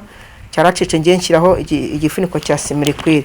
Aka gatabo rero mubona mureba aha ngaha, aka gatabo mubona aha ngaha ni agatabo k'umukristo. K'umukristo ndahamya ko abantu dufatanyije ruturije y'Imana barakaza. Yego. Ngiye gutangira isengesho rero nangiza. Uyu musaraba wundi uri imbere nawo ngira ngo ufite utwereka nawo. Uyu musaraba uri imbere uriho Kristo Yezu. Ubu Yezu nyiri mu wabahagazeho neti. Nawe uriho rwose murawubona. Uyu musaraba. Okay, hasigaye kandi kantu kamwe. Aka kantu mureba hano gutya gafite isuku neti nyirize dawe urabona ko gakoze mu buryo bw'ikoranabuhanga handitseho Yezu. Yezu murabibona. Nakoneresha amazi y'umugisha. Hari ukuntu rero nakunda kugenda nsabira n'amazi y'umugisha yamwe hagakira. Noneho nkafata n'ibiganza bucye nkabatera n'ibiganza, ariko Yezu aza kumbwira ati uze gushaka icyo bita imigwegwe, ni imigwegwe imera mu bihuru, uzayibaza, ariko nahaye abayibaza singe wayibajije ndabagurira, ariko akaneti ninge wakikoreye mureba. Aka ninge wakikoreye gutya na muri nirirange ni gutya, ni net ninge wakikoreye gutya. Nta wundi mfite n'ubukorikori bwinshi nkora byinshi cyane. Ninge wakikoreye gutya, murabona ko gafite isuku nziza. Muzamo gutya ngatera amazi y'umugisha. Hari abantu rero bajya bakunda no kugira impaka, ese ngo Zakariya ngo padiri ngo nufite ubasha bwo gusabira amazi. Reka twinjira aho ngaho. Afite ubasha bwo gusabira amazi. Ariko noneho hari umukozi, none reka nkubwire, nagiye mbwibaza n'abantu ngo Kristo Yesu urabona padiri afata ostia gutya ati nama w'Imana pe. Twemera ko Yesu arimo ostia, abarimo nete nyirizina. Ariko padiri ntago amubonesha amaso. Never again. Pe arasenga bisanzwe kamushimira, ariko nagashobora kubonesha amaso. Nibaza kuyinyumva, nibaza kunyitwara mwikomo, nanyitwara ariko buriya ntago waburamo n'umwe ufite iyo ngabire. Kuko Padiri Baride yarayifite ataratabaruka. Uriya twabuze padiri. Ariko nta wundi nzi. Ha wundi nzi nete nyirizina, abandi basenga bisanzwe. Nibaza kunyitwara mwikomo. Ubwo ndavuga uko biroho mutanga. Ntago wabuje ku Buretse ntago wabuje gusenya abandi. Oya, ntago naze kumba kubasenya. Ntago mbanze kubasenya, ahubwo mbanze kububaka. Nyine hari abo Imana yabonekeye, ariko ntago abapadiri babumubona. Ntago bagirishorerwa. Ntago bagira yishorerwa. Oya barahari. No kwa Yezu nyine niba bahari ku cyumweru. Yewe data we, reka nkubwire. Buriya ngiye kuguha n'urugero. Mama Bikira Mariya si ubonekera muri Afurika no mu bindi bihugu. Wari wumva undi muntu Yezu yigize abonekera kuva muri iki kinyejana turimo? Wari wumva umuntu ajya kuri internet avuga ngo Yezu yarambonekeye? Benshi baravuga ngo Bikira Mariya yabonekeye, arababonekera neti. Ariko ntago nawe uramamaza ngo Yezu yamubonye. Turabyemera Yezu ndimo nawe akurimo, ari no mu bandi n'abari bose barimo, ariko afite uburyo kwigaragariza. Ariko umuntu wese Yezu afite uburyo amwiyerekamo. Rero uburyo agomba kukwiyerekamo, ariko ngiye gusobanura. Ushobora kufite ikibazo cy'inyatsi, ukajya hara mu ruhango, ukavuga ati Yezu nyizi nyatsi, akazi gukiza. Niko kubona Yezu, ariko ntago amubonye ngo kure w'uyu musaraba. Never. Ntago umubona, ntago ambeshye. Yewe data, ariko ngenda musinyiza neti namuwe n'ibiganza. None ndanamureba gutya neti gutya. Ndanamureba gutya neti nyirizina. Sibyo? Niko kubona Yezu. Sibyo? Urumva rero bishatse kuvuga iki rero? Buriya ntago ari kuvuga ngo gusuzugura abapadiri cyangwa iki, buri muntu afite ingabire. None se reka nkubwire n'urugero, reka tugane, turimo kuganira n'abandi barabyumva. Yezu ko ni nk'urugero, Yezu uramubonye n'amaso. igihe iyo umubonye n'amaso nete nyirizina uba ufite uburenganzira bwo gukora ikimenyetso icyo ari cyo cyose. Ubu no kubatiza nabatiza, no gusezeranya nasezeranya, no gutanga ukasite natanga utarabyemikiwe. Umva reka nkubwire bikorwa n'umutambyi, reka nkubwire bikorwa n'umuntu wabisengewe. none se reka nkubwire sibyo. Ngiye kukubaza ikibazo nawe unsubize. Ndagusubiza. Ni ihurizo. Nanjye ndagusubiza ndi tayari, nanjye ndi umukozi w'Imana. Iyi mikoro ryakozwe n'umwana w'umuntu akakuramburaho ibiganza kuvugira amagambo y'Imana. N'iyi mikoro ryakozwe na Yesu ubwe nete akurambura hakureba nete nyirize hakomera iryande. Nsubizaho utajejenganye, nurebe hirya. Nemera ko umuntu ashobora ureba ku urugero rworoshye. Twifashisha Bibiliya. Uwitwa Dawidi w'i Betelehemu kwa Yesayi, mu kwimikwa kwe yatoranyijwe n'Imana. Amen. Sibyo? Amen. Mu gutoranywa n'Imana kugira ngo bigaragarire abantu bamenye ko Dawidi yimitswe kugira ngo azayobore ubwoko bw'Imana bwa Isiraheli. Imana ihamagara umuhanuzi cyangwa se bamenya witwaga Samweli. Iramubwira ngo ndashaka kujya i Betelehemu. Ugenda utwaye inka nziza, ufate ihembe ryawe uryuzuza amavuta. Ujye kunyimikirayo umwe mu bahungu ba Yesayi kuko nabonye ko yazayobora ubwoko bwa Isiraheli. Urumva deja yamaze kwimikwa n'Imana mu buryo bw'umwuka, ariko no mu buryo bugaragarira abantu. Imana yohereje y'umuntu kugira ngo ajye kumusukaho amavuta yo kumwimika. Ndagusubiza. None reka nkwereke rero ngusubize. Ikizagaragara ko Imana yanyimitse kandi kamubwo butwari nuko ngiye Zakariya nzavuga rozari, sibyo? Ikizana bikwemeza ninjiye mu rugo iwawe nyirizina, urwaye kanseri cyangwa urwaye sida cyangwa urwaye diabete bitewe n'indwara runaka, sibyo? Urwaye umutwe cyangwa urwaye ibicurane, bakuzi ko urwaye ibicurane byakurenze, ndinjiye mu rugo nkoze ku kimenyetso ngiye nkoraho gatatu. Abaza kubibona nabasobanuriye, iyo washaka gusobanura umuntu baraza kubyemera byasobanutse, sibyo? Noneho mvuze rozari, ndakuramutsa Mariya na amashapurane, ndayarangije. Mvuze ishapure y'impuhwe z'Imana, sibyo? Mbwiye umuntu atizana amazi yatereka aha, numara kuyatereka nyasabire. Hari ijambo nyankunda gukoresha buriya no gusabira amazi, n'abapadiri bajya gusabira amazi bari amagambo bakoresha. Nkuko nakubwira ngo paruwasi iwacu muri Keza ubwo duturiye igitambo ugiye Kigali wasanga harimo itandukaniro, ariko byo amagambo bakoresha na Roho Mutagatifu. Hari amagambo niye ndambuye ikiganza mvuga ati aya ni amazi andi imbere, nkakoreka ikimenyetso cy'umusaraba gatatu.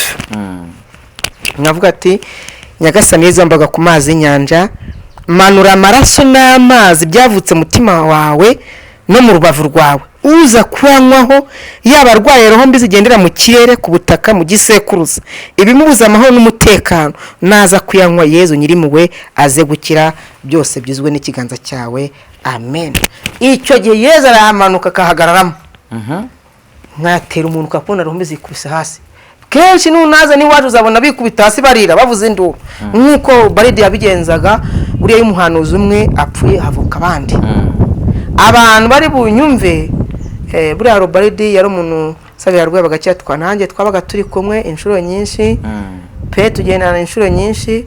None Imana yaramucyuye igihe cyari kigeze, kandi buri muntu agira igihe cye. Yego. None ubwo yamucyuye nanjye yaranyimitse. Benshi bazabibona bibonera mu bikorwa bitandukanye. Uburyo nzazi wawe, uburyo nzagusabira haba mu bitaro wawe no kuri telefoni, niba warabuze urubyaro rubone kandi nkoresheje isapuri, uzatuvuga tura muntu ari kumwe na Roho Mutagatifu. Sibyo? Ariko hari imirimo utemereye gukora nko gusezeranya, kubatiza.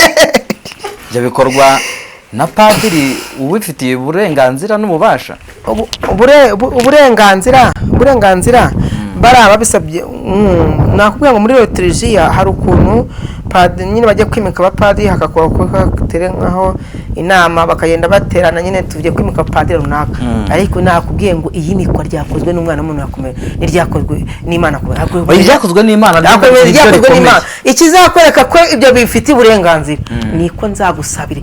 Reka nk'urugero, nzi ko kanseri idakira, yarakumaze uzareba abagore bakiza kanseri z'amabere uzambabariruze ni ukuri nicyo mwisabe uzarerare kwibaba umbabariruze yego umukozi w'Imana yego umukozi w'Imana nicyo kizakwemeza twabyumvise kandi mu kuri kuzuye Imana itoranya uko ishaka cyane rwose kandi ntabwo ikizagaragaza abantu ko twimitswe ari uko badusitseho amavuta ku karubanda hari n'ikindi kintu rero ngiye kuvuga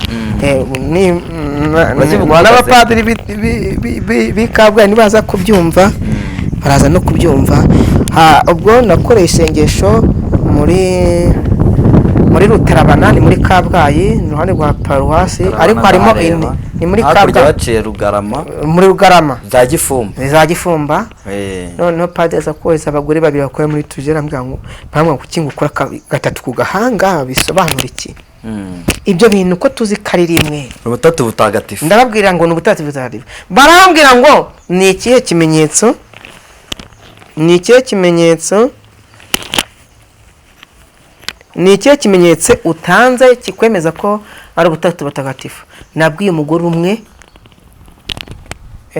ubwo batuye uwo mugore atuye uruhande rw'akazu k'amazi Kabgayi aho bakorera abashinwa batunganyiriza amazi kandi nabo baramuzi naramubwira ati dore urwaye kanseri ko mukondo w'umura igihe wafashe imiti n'iki igihe dreneje ufite kujya rendez-vous kwa muganga ugize ubimbwira hoya none rero kugira ngo umenye ko mbikoshwe naramutade mbabarije ugiye kwa muganga ipimisha yagiye kwa muganga bampima kanseri barayibura barayibuze ayirwaye imyaka 3 no gupfa barapfuye ariko yari itayanasaka no mara ariko Imana igira uburyo hishikuza nibwo bana bitangaje no mukiza ati wa muntu akorerwa n'Imana ariko noneho hari ijambo padiri yaje kuvuga sinzi buriya yabivuganye ku ishyari niba ari bubyumve arabifata uko abyumva narakara Imana nizaducira urubanza niko bimeze akariho karavugwa yari yivugiye ngo uwo muntu akorerwamo n'Imana pe yasabiye umuntu arakira nete nyirizina kanseri baramupimye pe n'ubungubu uretse n'ubungubu nuza kuri uwo munsi nzamutumira uwo muntu pe nzamutumira ze atanga ubuhamya nawe kwehera ubuhamya neza nete nyirizina none harava ngariko se ubundi arongera avuga ijambo ngariko se ubundi ngo kukinga abantu basirire kwa Zakariya ngo bataye Kiliziya Gatolika bajya kwa Zakariya urumva ikintu ashyizemo tena ijambo tena itandukanye ijambo tena umva ikintu ashyizemo cyo bita ishyari uri kumutwara abantu ntibitaravuga ujya guhamagara n'ibindi none se hari umuntu njya gukura mu rugo nimba babona reka mubwire wa munyamakuru ninzi iwawe ukamfata neza nzabibwira abandi tarara umuntu munyamakuru ufata abantu neza bazakwibuka ari benshi ariko mu by'ukuri ntabwo twateye Kiliziya Gatolika pe ni ukuvuga ngo ku cyumweru tujya gusenga muri Kiliziya umunsi wa kane tukagira isengesho rya buri munsi rihoraho mpaka icyeza tukajya icyeza cyangwa tukajya mu rutobwe hafi yacu hari santarare hari na paruwasi none se ubwo ntaba narataye Kiliziya Gatolika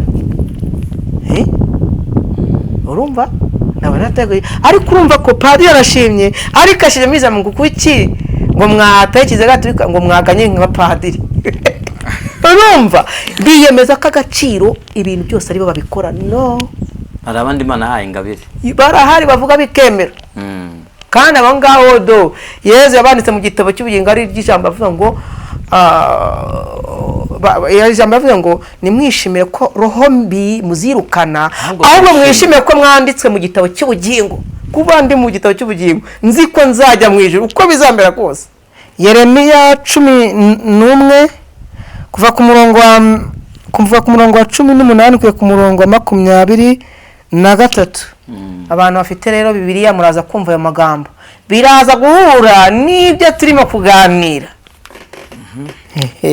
katuharebe Yeremiya 11 umurongo wa 11 turava ku murongo wa 18 tuze ku murongo wa 23 no umbwire matangire masa katuhagere rwose Yeremiya igice cya 11 umurongo wa 18 twahageze wasoma n'ikibazo Yeremiya atotezwa n'umuryango we bwite. Igihe Uhoraho amburiye nkabyumva, niho natahuye imigambi mibi yabo. Njye nari nk'umwana w'intama utuje bajyanye mu ibagiro, sinari nzi ko bangira imigambi mibi bagira bati nimucyo dutsinde igiti gitoshye tugitsembe mu gihugu cy'abazima, izina rye ryoye kuzongera kuvugwa ukundi.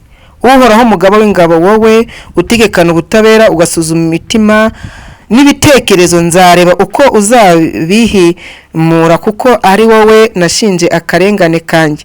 None rero dore icyo Uhoraho avuze ku bantu b'i Anatoti bashaka kukuvutsa ubuzima, bavuga ngo wihanura mu izina ry'Uhoraho naho ubundi tuzakwiyicira twebwe ubwacu. Uhoraho umugaba w'ingabo avuze atya, ngiye kubahagurukira, urubyiruko rwabo ruzicwa n'inkota, abahungu n'abakobwa babo bazamarwe n'inzara, iwabona n'umwe uzarokoka. Nzateza ibyago abantu b'i Anatoti mu mwaka bazagomba kuryoza ibyo bakoze. Ijambo rya data. Turishimira Imana. Shemerwa mukiza wewe wagize utinge ndo muzabibo muri amashami yabo, zabaye imbaraga mukunde mwere imbuto nziza nyinshi, shimirwa Yezu mwiza. Aleluya, amena, aleluya, amena, aleluya, amen. Murumva ko byo kuri iri jambo duhawe ngo Yeremiya atotezwa n'umuryango we bwite. Ngigiye nguhora hamburiye nkabyumva, niho natawe n'imigambi yabo bari bafite. Nge wari nk'umwana w'intama tuje bajya mwibanye, sinari nzi ko bangira imigambi mibi. Bigaragaze hari foromire y'abantu y'agatsiko bavuga ngo Zakariya sidushaka ko ibyo avuga byamamara. Erega umukozi w'Imana wese ararwanwa. Harimo abapadiri, harimo ababikira, harimo abarokore runaka. Ntago ari abarokore bose cyangwa abapadiri bose nete nyirizina, hari n'abapadiri dusengana, hari Butare barahari, Ikibeho barahari dusengana, bamaze kumenya amakuru. Ariko umuntu wese bagira abamurwanya. Bo bavuga ngo nguriya muntu bakashaka guhimisha ngo abantu ngo nasengeye ngo bazamwima amasakaramentu ngo gutya na gutya n'ibindi. Ariko ntibizashoboka. Ntabwo bizashoboka. Imana rero ubwo yibereye muri gahunda yayo, ariko urumva icyo Uhoraho avuze ngo Uhoraho agiye kubahagurukira. Ye baba we, agiye kubaha icyo bita potregasi, ahubwo niba bari bazi ubwenge nibace bugufiya bumva iki ijambo ry'Imana rikora. Kandi Imana ikoresha buri muntu. Ubwumva ko Yeremiya baramutoteje agera ubwo ashaka kwicwa, ariko Imana iramukingira. Kimwe nuko Uhoraho yavuze ngo mwandyarya mwe muzica bamwe, ariko abandi nimuzabageraho. Suko uwo wakica abantu bamwiza ukabamara, never. Ubu muri ururabyo rwakuvuga, sibyo? Niba uzire kugira ikintu neza wajya neza mugenzi wawe. Urumva ko iri jambo ry'Imana nsomye ni ijambo ryumvikana. Kuba mvuze abapadiri cyangwa mvuze abihaye Imana, yego ntago ari bose, ariko abantu bafite iyo kamere baraza kubyumvaho. Nibaza kwibyumvaho, nibaze kurakara cyangwa bangirire gutya na gutya, buri ushobora gutekereza kungira nabi, Imana ikaguhana, kandi Imana irahana. Sibyo?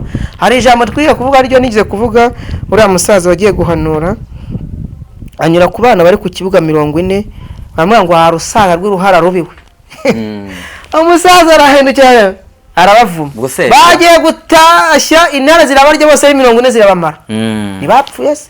Ni ibintu byagaragaye. Buri rero mu bwoko bw'Imana ibuvumika. Wasizwe n'Imana mujye mwirinda kumuvuga. Rero nasizwe n'Imana amavuta Imana asize ntagarare y'abagura cyangwa ari akisima baza bakagusiga gutyo, never. Ahubwo amavuta Imana yasize ni Roho Mutagatifu waziye Yezu mu bapfuye kukanuye munete. Ndabihamya pe, Yezu Zakariya nzamwamamaza n'abantu benshi cyo bankundira ko ndi umugaturika pe, namamaza umusaraba wa Yezu ko ukiza, namamaza ishapuro kukiza, mu gihe abandi abarokore babyanga, ariko neti kubera ko barimo kugenda babona ibikorwa, barimo kugenda bawemera koko. Sibyo? Hari ijambo nigize yari yagiye.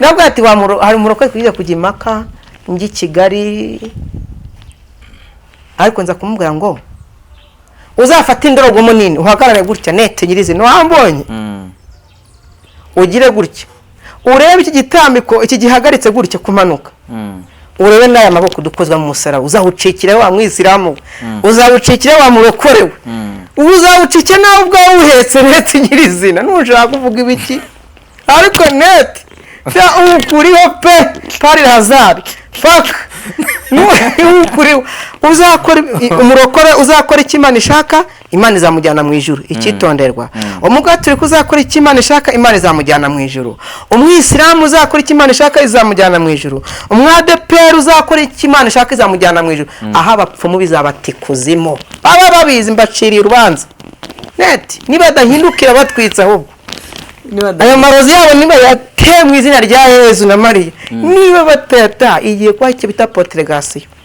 baraza kwisobanura iryo jambo baraza kwisobanura yo nguyu Imana itarakwita kanyafu agira ngo biroroshye baje konsetsa uyu munsi pe ni byiza birimo kumeza abantu ariyo gituma nabwira abantu bavandimwe bari mu Rwanda arabarwaye imitima ararwaye kanseri arabarwaye diabete rwose muzagira ishyaka ryo kumamagara kuri telefoni bamwe mu mamagare mu macumbi yanyu mbasabire umugisha abandi udafite ubushobozi bitewe na famille agace runaka dukoreshe telefoni cyangwa nushaho kuba afite n'ubushobozi akanumira haba mu mahanga na hehe nka ubushobozi bujyanye n'iki ni itike cyonyine nta kindi gisabwa ni itike urabona kuva Rutobwo ugere Kigali ni itike no gusubirayo nta kindi n'abantu barona bikurikiranye cyane kandi nabagiye bagwa amafaranga ukayanga narayanze nanjye nkorera ku buntu cyajye babwira banyiherereye reka da uzategereza ibya nkuko wambwiye ngo nabyo murabona byo gukoresha byawe neti nyirizina abatunze amakapanya amamodoka ntabwo babivukanye nawe wavutse akora indege nawe ibyawe byibereyemo ibirimo yo izakugabaho amahoro amina turi kumwe no kuba urimo kwitanga tugakorana ikiganiro nta mafaranga nguha Imana iguhera umugisha buretse hari ikigiye gukora uretse uzirebera hari igihe kizagera ukajya ugenda uruhande rwanjye icyo kurya buri fura muri ibi gikorwa cyose ukakibona sibyo ninkubwira ati kora gutya na gutya ukabikora hari ibindi se buretse ibyibereyemo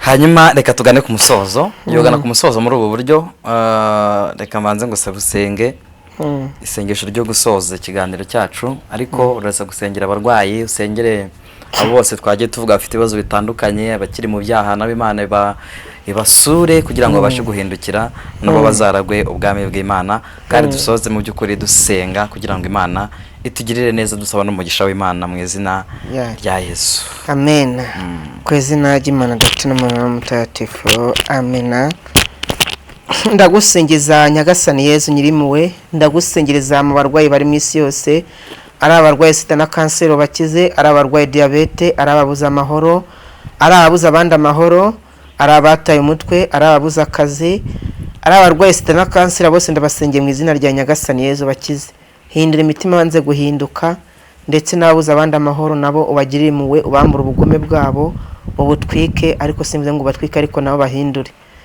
Nyagasani Yezu nkuretse n'abatashatse nabo ndabasengeye kugira ngo bazabone abagabo cyangwa abagore abatabonye urubyaro nabo ndabasengeye hari abafite akazi bitagenda neza hari abafite bize amashuri ariko bashaka akazi bakaba barakabuze n'abasengeye mu izina ryawe Nyagasani Yezu roho wa Nyagasani reba n'amaso y'impuhwe imfubyi n'abapfakazi reba n'amaso y'impuhwe igihugu cyacu cy'u Rwanda nacyo ndagisengeye kugira ngo kigoteshe urumuri rwawe Mana roho mutagatifu maze umwanzi washaka kukibuza amahoro uzamurindagize umujugunye mu irimbukira rye kuzimu rinda imipaka y'u Rwanda na Kongo ndetse n'u Burundi n'ahandi hantu umwe Satani yashaka gupfumura wose uzamutwika umweze mu Uwiteka nzi ko ushobora byose urimo ushobora byose sengezwa no mu bihugu birimo intambaro bikuremo intambaro mwiryana amahane ibyo byose bikeneye impuhwe zawe Nyagasani Yezu roho w'Imana nzima roho w'urukundo komeza urwanirire abari mu isi yose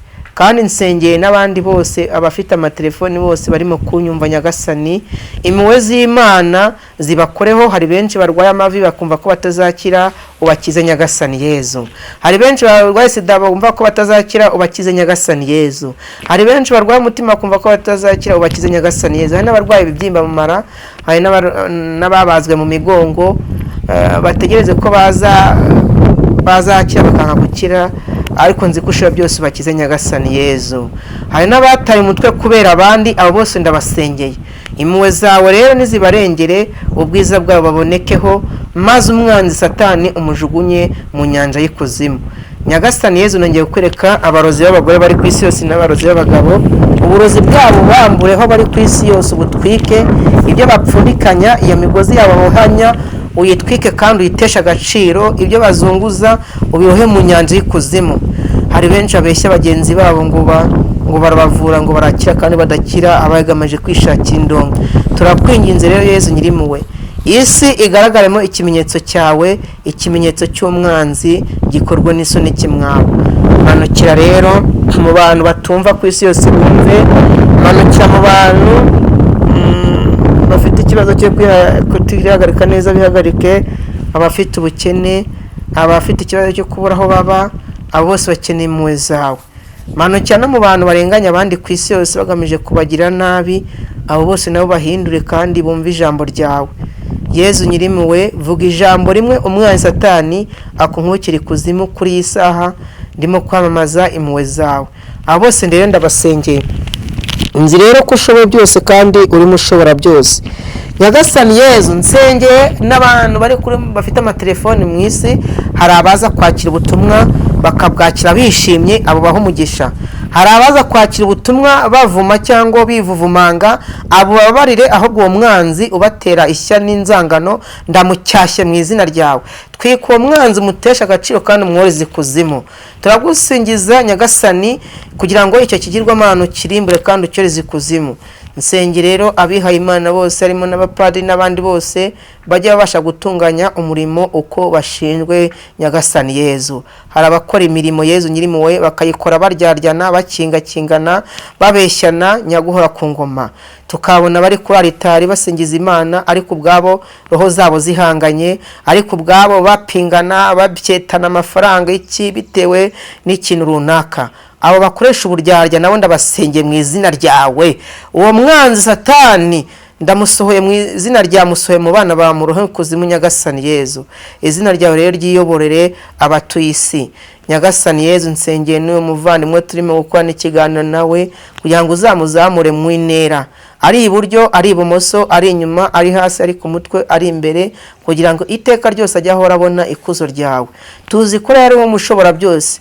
Nzi ko n'abafite ibintu by'ikirenga mu isi sibo babyihaye, niwo wabihaye Nyagasani Yezu. Yezu Mukiza, Yezu mahoro abasamba, manukira mu bana bawe baba muri aka kanya bakize.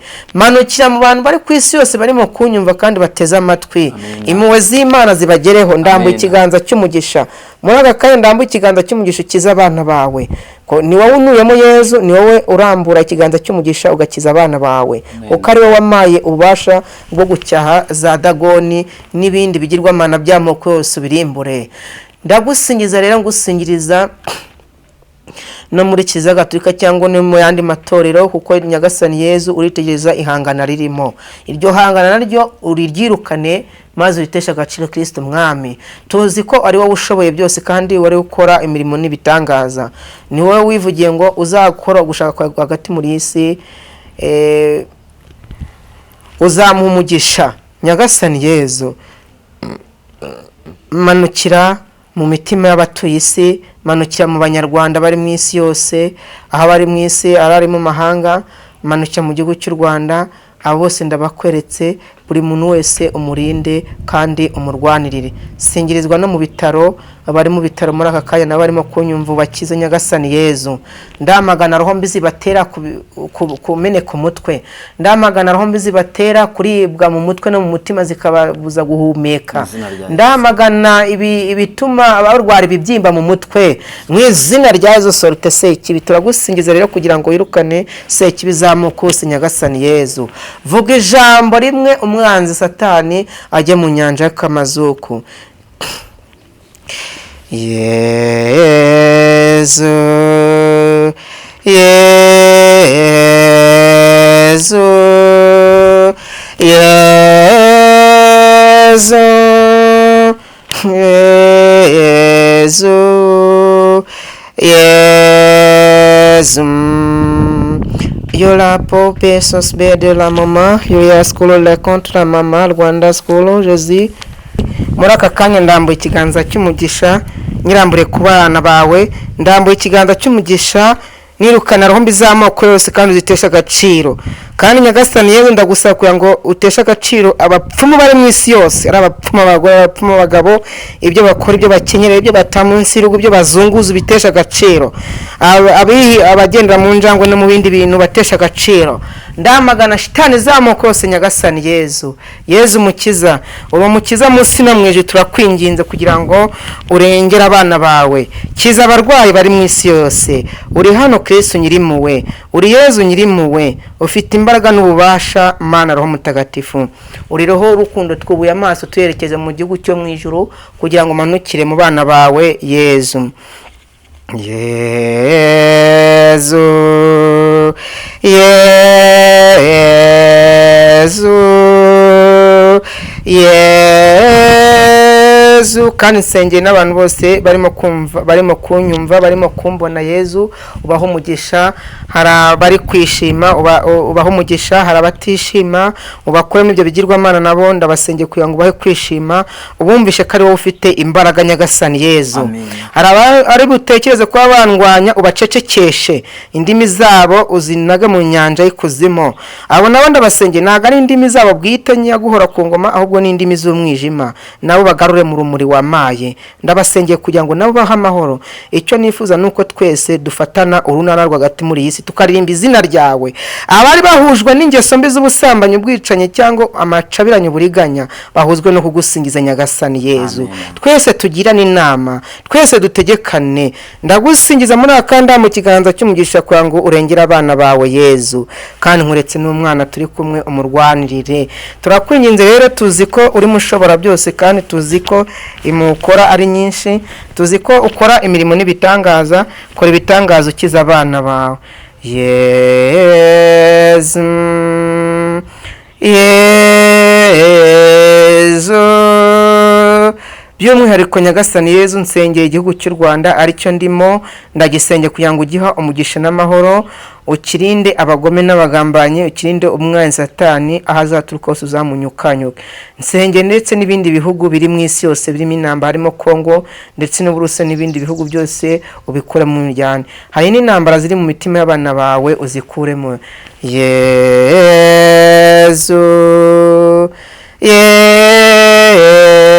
Yezu Yezu Yezu. Mama Yulia mama peso skela mama yukumbe skede la mama Yulia compete la meso skede la mama Rwanda skolo Jésus Rakonda. Irukana shitani zose ziri mu gihugu cy'u Rwanda cyangwa mu bindi bihugu, uzitwige kandi uzitsiratize. Tuzi ko uri mushobora byose Nyagasani Yezu. Injira mu isi yose maze ukize abana bawe Kristo nyirimuwe. Piole momo nescofo bepeka forme tout la papa biole rafa biole meskulo de la mokondi la mama. Nyagasani Yezu rengera abana bawe kandi ubakure mu miryane, ubakuremo ubugizi bwa nabi maze ubarwanire Nyagasani Yezu. Nsengeye n'abapadiri bari mu isi yose, ari abapadiri arabahiha Imana, buri muntu wese ahari mu isi yose umuha amahoro. Mwami, abafitanye inzangano kuri uyu munsi nabo ubakize Mwami. Hari abapadiri kenshi baba bari muri paruwasi mwe ariko bakabana bapingana cyangwa basuzugurana bakingakingana. Abo bose ndabasengeye mu kugira ngo izo roho mbi z'imyiryane zizabuje kwinjira mu bwami bw'ijunda zicyashye, ahubwo bana barengere kugira ngo bajye babana bumvikana kandi ubahe n'ingabire kugira ngo bite ku bakene n'abandi bose. Urakoze Yezu nyirimuwe, habwa icyubahiro munsi no mu ijuru, ikuzo ni iryawe. Amen, alleluia. Abari mu isi yose rero mbifurije umugisha n'amahoro. Abarimo kunyumva muri aka kanya nabaha nomero ya telefone yanjye, ni nomero imwe yonyine mwajya mumbonaho, ni 0788 63 637 5 0788 63 637 0788 63 ni karibu mu Rutobwe ku musozi mutagatifu Kibeho nshyashya ya Rutobwe mutagatifu. Amen. Mbifurije amahoro y'Imana mu isi yose. Ni muze dufatikanye gushimira Imana ku musozi wo kwa Noseni, dufatana urunana turirimba indirimbo z'abatsinze. Amen, amen. Imana ibaho umugisha n'amahoro. Amen. Reka tubashimire, tunashimira umukozi w'Imana, tuvuga ngo Imana imugisha. Namwe mwese mwadukurikiranye turabakunda cyane kandi tubifuriza ibyiza. Mukore subscribe kugira ngo dukomeze dufatanye kwamamaza inkuru nziza Yesu Kristo. Imana ibahe umugisha. Zakari, dusoza, umuntu wakenera kuzi wanyu cyangwa se ahantu ukorera umurimo w'Imana, aturutse Kigali cyangwa mu majyepfo, aho yaba aturutse hose yahagera gute, anyuze he? Nukuvuga ngo uturutse Kigali utega imodoka igiye Gitarama, uri kukababwa ati munsige kuri station mu cya kabiri. Ubwo tubaza abantu b'amotari bahari, waba ufite imodoka cyangwa utayifite, ati nimunyere ku muhanda ujya mu Rutobwe kuri college. Nawe rero iyo uhageze ntago uri umwana, utubaza ati ahantu hari bita kwa Innocent, hari umuhungu bita Zakarusenga, ugendana umusaraba na Bibiliya. Niyo wabaza abantu ku kigo cy'amashuri bahagutungira agatoki. Umuhanda ugera mu rugo, uparika moto cyangwa imodoka muhanda. N'abaturutse rero za Gisenyi cyangwa za Kibuye, nuko bagera Igitarama mu mujyi, bakabaza amamoto. Udafite imodoka akabaza moto ijya mu cya kabiri cya Gitarama, ukababwa ati nashaka mujya mu parike kuri moto, aha parikwa moto zijya mu Rutobwe. Ni imodoka nibyo ugenda ubaza. Imana iguhe umugisha mwinshi, ngira ngo ntuzatinde, uzagaruke vuba. Hari ibyo tutaganiriye tuzaganira. Nzagaruka mwenda nko mu kwezi kwa gatatu mu ntangiriro zako, uzagaruke dukore ikindi kiganiro. Nta kibazo, nzagaruka rwose nawe, kandi Imana iguhe umugisha kwitanga n'amahoro. Iguhe kubera 7 izakuzamure nta mu ntera, kandi zabikora. Amina. Murakoze cyane. Humura witinya, n'ahatari inzira ni mu kwayo. Evangeliste Daniel TV 7.